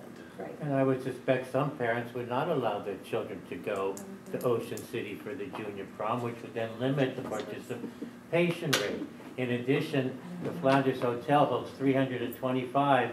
The Parkertown Fire House holds between 250 and 300. So in terms of a venue, that's the comparable size to the Flanders Hotel. So from my vantage point, it might not seem, it seems more like a case of the quality of the place and the experience they want as opposed to the safety and the cost. And again, I can't be in favor of something when there are these safety considerations. But you can get in an accident a mile from here. Yes. You can drive outside of the parking lot. But I'm not approving that. If I approve this, I'm giving my stamp of a seal that I've approved this venture and allowing the students to go. So if something happens, it's on my head. It's not an accident that happens in the parking lot because I didn't approve that. I think we also have to think, I know for me, when my kids were of age and went to junior prom, they're new drivers, most of them. So we're talking about, kids that have only been driving for a while. I hear you. And I would have concerns about sending my kids to Ocean City for junior prom to a hotel. Can we find out if we know that 11 o'clock, and quite honestly, they may carpool. Legally, they're not supposed to carpool. Yep. I was just gonna say legally, I don't think they should, if they're allowed to drive. It's it, just have hard. license after 11, right? Not They allowed to get drive an after 11. exception when it's been And- local. They get an exception from the local police to come past Like a 11. limo. They have to One go other right person home. besides But a it could be a family. limo she's talking about. What about, do we know if a lot of the kids have bought into going there? Do we know if they have a lot Sean, of? do you have any comments that you might want to add to this? Absolutely. One of the huge benefits of this one, not to be realized, is similar to when we're at the Carriage House, which is the location we used for the senior prom, and we did the Sea View a couple years ago as well for senior prom, compared to our venue we've used recently. It's a dry venue. It's a venue that's only, it's a dry venue, and it's also a venue that's only for us. The venue we had used recently and has been increasingly, we were actually sharing a bathroom last year with people using a bar who were bringing drinks into the bathroom with our students. Other venues we looked at would offer the same opportunity, and in years past there was also venues that we had looked at where there were the same complaints were had, where we had actually stationed people last year at the bathroom to make sure that the interactions were limited, to make sure drinks were not given to our kids by people at the bar. So one of the big things we talked about when we actually found out that the venue we had previously booked pulled the rug from under us is that it was actually a positive because of the concerns we were having, and they kept on changing the restrictions on us. When we originally said that we were going to be in the venue, they said great, and then they said, well, you know what, we might not actually have a banquet hall anymore because we're actually remodeling our hotel. The space may no longer be available to you. We may upcharge you for different things, and again, the bathroom was no guarantee that they were going to build a new one that would provide a safe bathroom that was not having our students intermingle with alcohol, which is certainly a huge part of this. So when the idea was presented, they looked at a lot of different venues. I had the advisors travel to multiple places to find out where would be a suitable location and that would accommodate the students, but also create a different atmosphere. We didn't want to go to the same location that the seniors are going to go to, because that would be counterintuitive to have the exact same location for your junior prom and your senior prom, which is one of the other great venues in the area, which is the Carriage House. So they started looking at all these other venues. They did take tours of other places, and they had some feedback from other people that had used the Flanders before, and so it was a very positive place, and take a look at it. It would be a very unique experience for the students. And they shared that with the students were absolutely excited when they saw for a similar price, if not less money, for some of the food options they were getting for, like, let's say, nachos, they're not getting crab cakes. They're able to have pictures on a boardwalk. They're able to do all these unique opportunities. And again, as Dr. McCooley said, they looked at it as we're having a year that's very restrictive to us, that's going back to a junior high. This creates a very unique, positive experience from us that we wanted to have for their junior prom. And a lot of the students don't drive there. And you guys are talking about this. From watching the students and pulling up to these events, they are getting other rides. Okay, especially if they're carpooling, it's that their parents are taking them, that they're renting limos, et cetera, et cetera. And if it's becoming the safety issue is a serious concern, certainly we could also look into it, as you mentioned, and about the idea of trying to see if it would make sense for us to get a bus and have the students utilize that if they so choose or if the parents want them to. I can't tell you that a lot of the students will take us up on it, but it's certainly something we can investigate if that would quell some of the concerns about the students driving in that distance. But again, you look at other schools and what they travel to. I talked to people who went to the Central a few years back. Their prom was out in Cherry Hill, almost in Voorhees. There, people drive. They've had distances all over, so it's not necessarily something. If you look at a lot of the schools and where they have their prom locations, it's not based on distance. It's based on availability, or sometimes where the students want to create a unique experience. Sometimes they're even traveling over state lines for the schools that are a little bit closer to Philadelphia, and they're traveling into Pennsylvania for their, again, traveling over bridges and so on with new drivers as well. So I know that's part of the concern with the bridges in Ocean City. So if that is your concern about driving, we can certainly look at the buses of providing an option for them.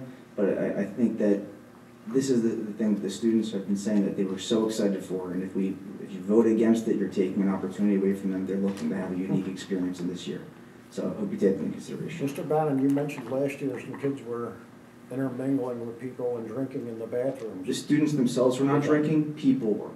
But we had to have staff members. No. Students were definitely not drinking. We actually had staff members that were stationed at the bathrooms to make sure, and just talking to each person as they walked in and making sure our students were okay, to make sure that alcohol was not given to them. But it created a very uncomfortable environment. It was actually some feedback that we got about how uncomfortable it was, and it was something we talked to the hotel about trying to see if they were going to build an additional bathroom to prevent some of these things in the future. I know a very local place that when we were having our proms there, their entire bar was locked up. So. Was there any discussion of using a place like the Parkertown Firehouse? I can tell you from the brief conversation I had with a few, they were really concerned if that was the location they had, that they would not have students attend. Are you able to tell us what facilities they looked into in the area? I know that one of them was definitely the Renault Winery. They heard that was another place, again, that was had been used as a venue. They had contacted some other ones. I don't remember the names of all of them. If they do go to Ms. Chambers, I apologize, but I know that they had looked at other places. And some of the feedback they got based on price point, based on everything, that it was recommended for them to look at Flanders based on some of the other schools they'd contacted and the experience they had there as well. And what is the price point for a student to go to the junior prom at the Flanders? Right now, again, I can't say what the actual price ticket would be, but in terms of everything they're doing, I think it was coming down to a little over $50. How much? I think a little over $50 per Per student? student. There's a little bit more to it than that. I think once they factor in all the costs. Oh, I'm telling you, like last, for instance, they had from the menu choices they're looking at right now would include potential of multiple stations, of a Mac and Manco pizza station, of a salad station, they thought they can even do a red carpet coming in for the students, of crab cakes. There's even things that they do depending on how much they're able to raise in terms of other enhancements that were not the type of things that were available at some of the locations. The Flanders was very willing to accommodate them. They actually filmed a video walkthrough as well that they shared with me to show how Flanders is going to design it, including making an entire room suitable for them to have a larger dance floor experience than they have at some of their venues. So it was really kind of interesting how they were willing to set up the place for them and really try to accommodate our students to make it special. It's a dry venue in a dry town. Dry venue in a dry town. That's important. That really is. There's no mixed messages. No. They go there, there's nobody else drinking. They can have a good time with it, realizing you don't have to have alcohol to have a good I time. gotta tell you, when they told them the students realized they had the opportunity to take pictures on the boardwalk and do things like that for their, it really was, from what the advisors told me, their faces just lit up when they realized that that was something that they could be such a unique experience for them. Any other questions for Mr. Bannon? Can I have a ticket? Sure. Thank you, Mr. Bannon. Thank you. You have to be a chaperone. Just, let me just clarify, I made the motion, it has not been seconded yet. Which one? Items D, 1 through D. He made the motion when he made the announcement. Correct. Second. He motioned to. Very Kim, you are seconding? Yes.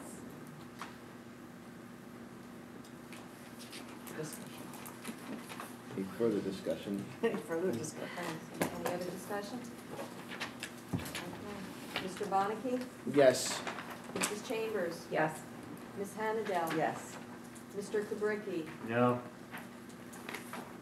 On For all? everything? Oh, I keep doing that, don't I? Yes on all items except number 3. No on number 3.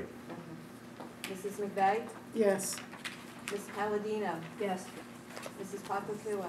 I'm a yes on all items except number 3. I'm sorry, I'm known as the safety mom. Mr. Williams?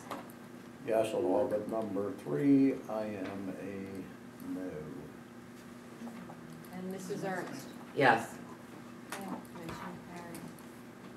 I would also like to just take a moment, squeeze it in when you said discussion, as a thank you for the grant, item 4, $25,000 from New York Life. So I just wanted to acknowledge that. Can I squeeze that in too, Barbara? Thank you so much that you're still contributing to Pinelands. We're so happy you're here this year. Thank you.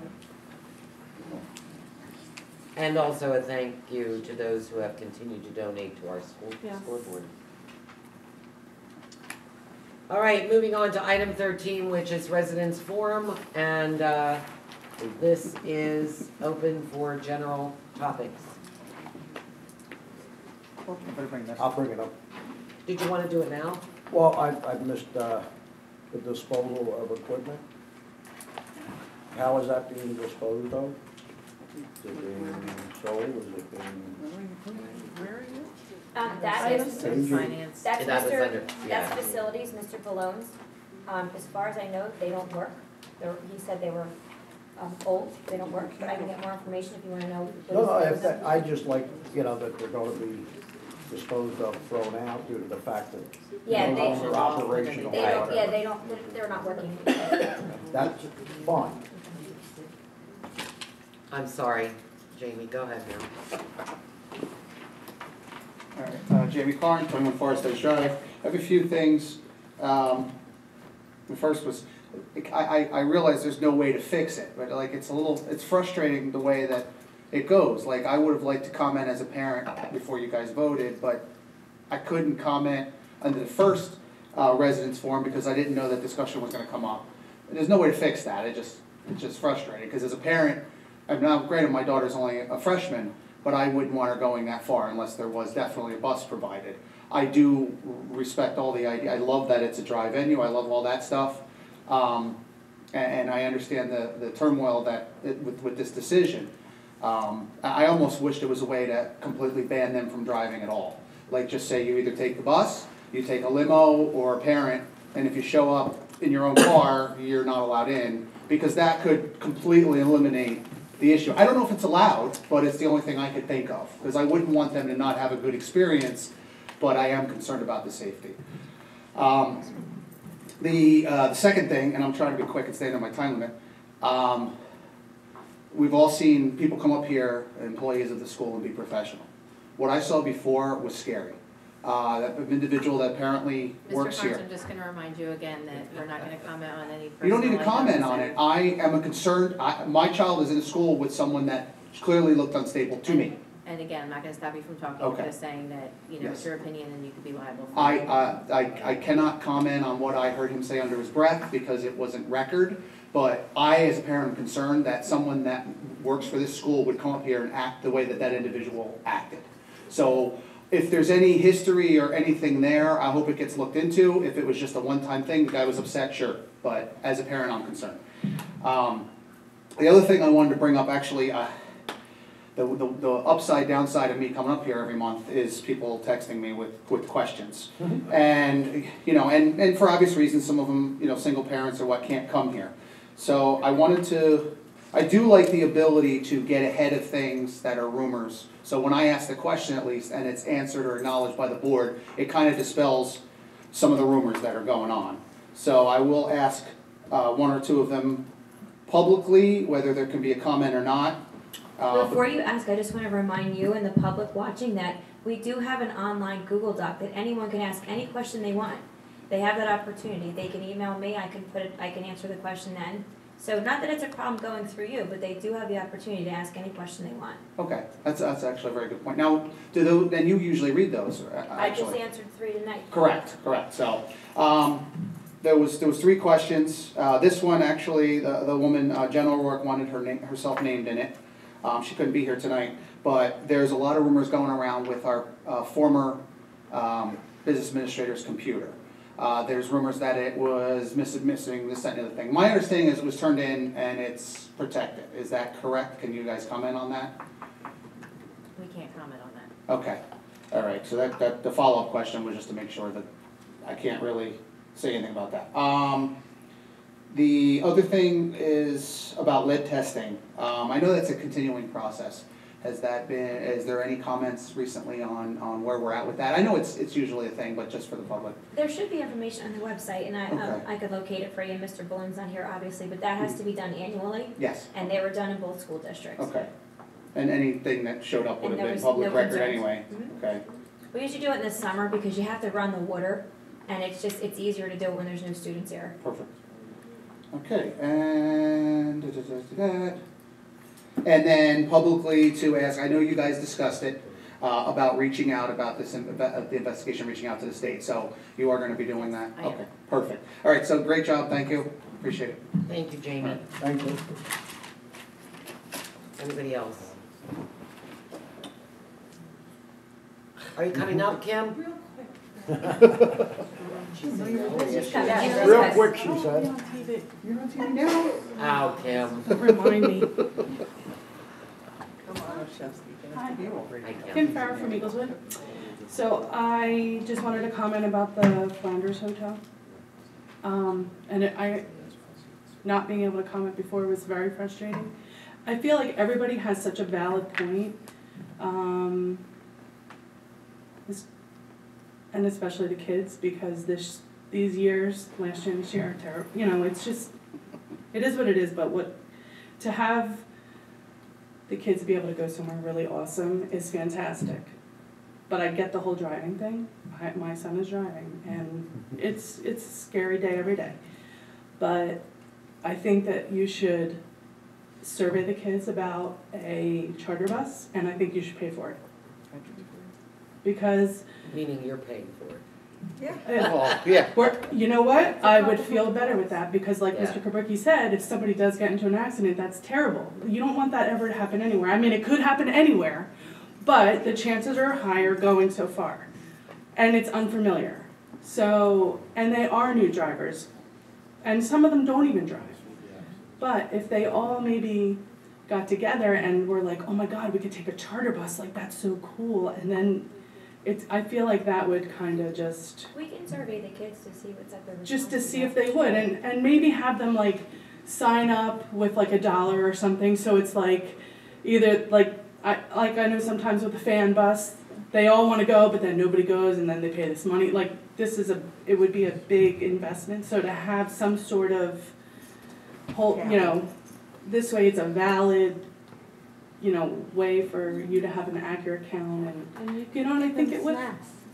Exactly, like make it fun. On the way. Make it fun for them. Give them like all a shirt or something, like something cool to encourage them to take the really cool charter bus. But I don't know. It's a tough one because they're limited, and if there is nowhere else, that's unfortunate because the junior prom is a big thing. So that's it. Thank you. Yep. Kim, we do understand your concern and the concern certainly of board members. Yes, you, Kim. You're the Kim here right now. Oh, no, not that Kim. She's on the board. The only other Kim. We do understand that concern. Yeah. And as I was listening to the arguments, it certainly is a concern of mine. And yes, we want to give the kids everything we possibly can. I think your idea is a valid idea. Certainly we can look into it. And I'm sure we can find the money. I do want to warn you, however, that your children are just beginning to drive, and that's terrifying. But it doesn't go away. I know. Because then it's your grandchildren driving. And yeah, so just hold on to your hat, and I think Jeff had a valid point. A lot of it also comes down to parenting. Yeah. And, helping your children make the right choice. So, thank you. And that's hard. It's hard. It's terribly hard. So hard. You just hold on to the seat of your pants, honey. Driverless cars are coming. Tristan, like he's not. All right, I'm gonna move on to board forum, and I will start with We're on the first meeting? Mr. Bonnicky. Oh, super. Let me just add to the good parenting piece. Can I have a little order in the audience? I'll get it. So I just want to add to the good parenting piece. Parents, we raise our kids many different ways in our ideals and the things that we do. Good parenting prevails to the point of if you have a concern of your kid driving to the junior prom, chances are you're going to be the one driving them there. And I'm not saying that is a solution. We all have valid points about safety. And if safety is a concern for that parent, I can certainly see that parent taking that trip and taking their kid there without interference to their wonderful time. Right. So I just wanted to add that to the rest of the comments. And then in addition to all the wonderful accolades that we're going to talk about, I'm sure for the sports programs, even the drama program, but to the coaches, spouses, parents, and the kids, just tremendous. I mean, they've received a lot of accolades. They're going to continue to receive a lot of accolades, and just to talk about it 9 more times was just fitting for all the successes that they had. So I just wanted to mention that out to the spouses and the parents of those kids for all the dedication and sacrifices to make Pinelands look wonderful in the world of sports. Thank you. Kim. Yes, another Kim. Can I get a clarification, Amy? You guys are saying you couldn't comment on it because it wasn't on the agenda, but it hadn't been reached yet. They can comment on anything on the agenda. At the first session, yes. So do you know that?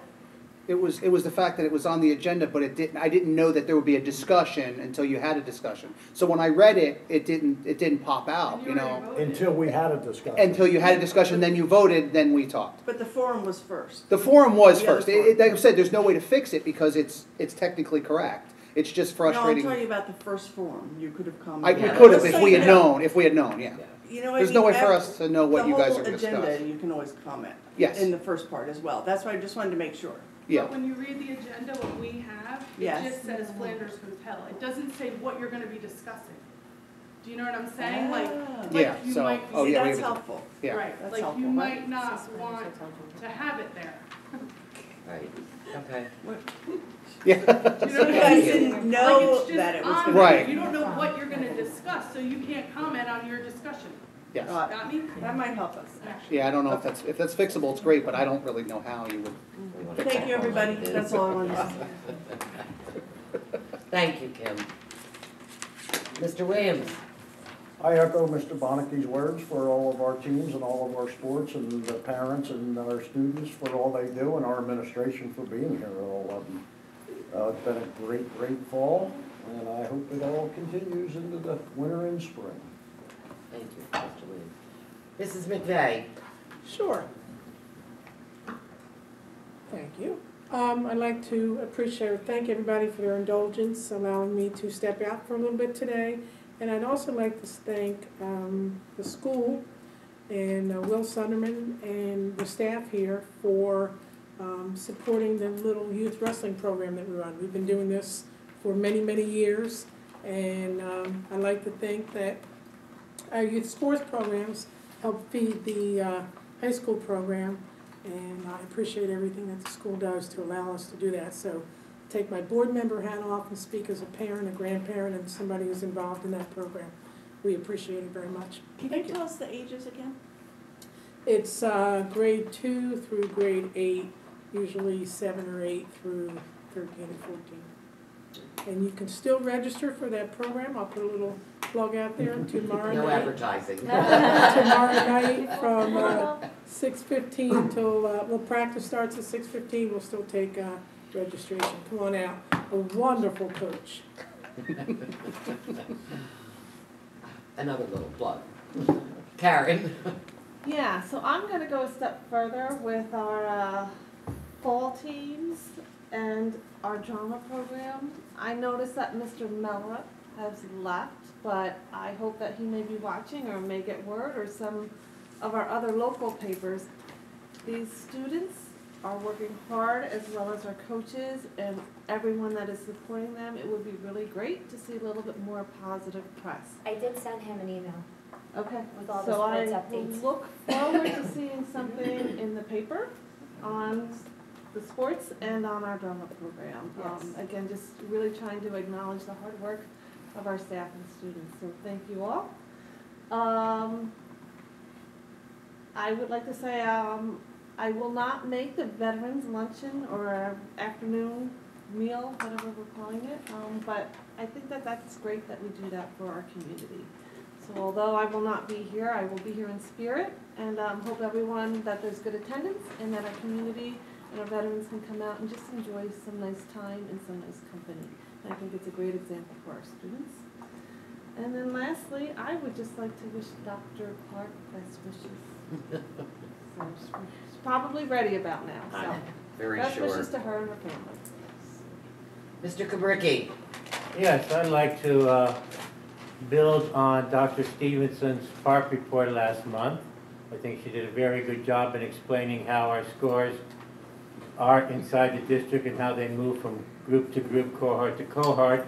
But again, there is an additional aspect, which is how we compare to schools in our area. And last year I brought up the fact of 8 schools in our area to compare against. And up north we have Central, Lacey, Barnegat, and Southern. Out 539 we have New Egypt and Manchester. And down south we have Absegami and Cedar Creek. And last year when I presented our comparison on the PARG test, we were in the top 50% in the state. And there were 4 schools in the top 50%, the top half. Us, we were at the top, had the highest rank in our PARG score, followed by New Egypt, then Southern, then Absegami. And the other schools that I mentioned were in the bottom half in terms of the ranking in the states. This year I did, and I looked at the data again for our rankings, and I know last year was an extremely difficult year with what transpired at the school and the half days. But I am pleased to announce that Pinelands is still in the top half of the state in terms of its rankings. In fact, there are only 2 schools now in our area which are in the top half, New Egypt and Pinelands. Southern has dropped to the bottom half, as has Absegami. Another good aspect of a comparative nature in terms of the statewide scores is our ELA program. Our ELA program, when you look at our 11th grade performance, we're 14% higher than the state average in terms of our English language art program. So that's a very, very significant achievement in terms of a state comparison. The one area we have to work at, and I'm sure the administration is working on it or discuss, is our mathematics compared to the state. We are not above the state in our mathematics performance. And I'm not sure if it's a function of structure, of how our mathematics courses are structured, or if it's a case of instructional delivery. But again, I think there's a lot of positive things that we recognize the athletic program, but we also have to recognize the academic program. And not just once every year, we got to make it known that we are good academically. We are good academically. We're in the top half.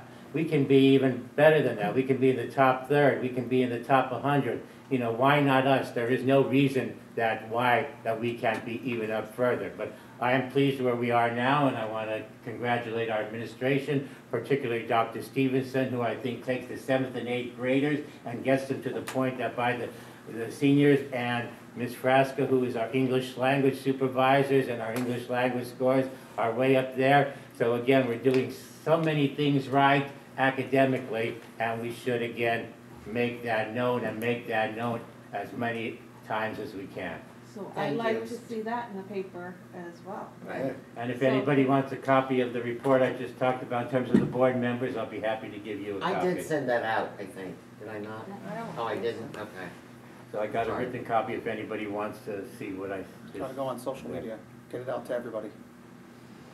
Not a bad idea. Thank you, Stephen, very much. And yes, kudos to the people that are out there working very hard to get the job done. And kudos to our students. Christy. I guess, well, I did drop the food off this Monday to school-based food services. They wanted me to thank all of you. We did really well. I had to get somebody to help me in with the bags. So, what are you talking about? The donation that we collected for food. So they just wanted me to thank everyone. And we owe Christy money. $10,000. Yeah. Please, quick. Also, Pinelands is kicking butt when it comes to the sports and academics too. Also. Yes. Yes. We pretty much rock. We do, Rob. It's all right. Thank you, Christy. Pat. I echo the sentiments. We're doing great. Fall sports, academia, the Bethesdians, outsiders. It's all been great. Especially thank you for the donations that we approved tonight, also for the scoreboard. That's very much appreciated. Dr. McCooley, I'd like to thank you for all the new initiatives that you have been participating in, and your administration that's been helping you. The JAG program that we've heard a lot about, the academies that you mentioned, work study, dual enrollment, Mrs. Vraska's AP update, and even your involvement with the Alumni Foundation. So I want to thank you and your administration for all the great initiatives that we've heard about very recently. So we are moving forward, and Pinelands will be on the map. So anyway, thank you all for coming this evening. As usual, she stole my thunder. I had the same thing on my list. One of the things that I had asked Dr. McCooley to do, because I thought it was not clear based upon, I think, an email, Kim, that you had sent to us, that, what's going on in Pinelands, et cetera, and was more time being spent in one place than another place. And I'm thinking of all the things that have been done. And I asked Melissa to be a little bit more specific regarding the initiatives that have taken place since she got here just a few months ago, and I am absolutely amazed by that. What is she saying? Happy. Happy. Groundhog Day, oh, Thanksgiving. I forgot you need a periscope. Actually, my Thanksgiving is. Should have drawn. Are you saying at my age I'm like blind? No, don't I go have there. a marker in there. Anyway, and I want to also, I've been waiting to hear about wigs. Because I remember when we interviewed Melissa, she started talking about these wigs and I thought, really, what are wigs? You know, are we kidding? You made it fun, but the importance of having something that is kind of drummed in every day and the lengths that you have gone to help the district meet its goal, it was great. I mean, it was really great. So thank you very much. And yes, I will reiterate, since Jeff thinks I'm blind, a happy Thanksgiving to everyone, to you and your family. So, could I have a motion to adjourn? So moved. Second? All in favor? Aye. Jay? We're not getting an A tonight, Cindy. And thank you, Cindy. Yes, thank you very much, Cindy. You were already. We could drink about how many times Amy has to. Tommy, Or are you going to the construction? Yeah, I've got a house full of something. I'll be there. I don't think I have anything. Don't worry about it. Next time. Okay. You might have to remind me because my brain has not been working properly. Do you need change or money? Do you have some pens? I do it all the time. I used to tell Steve, I got a book, okay, what is it? Are those all singles?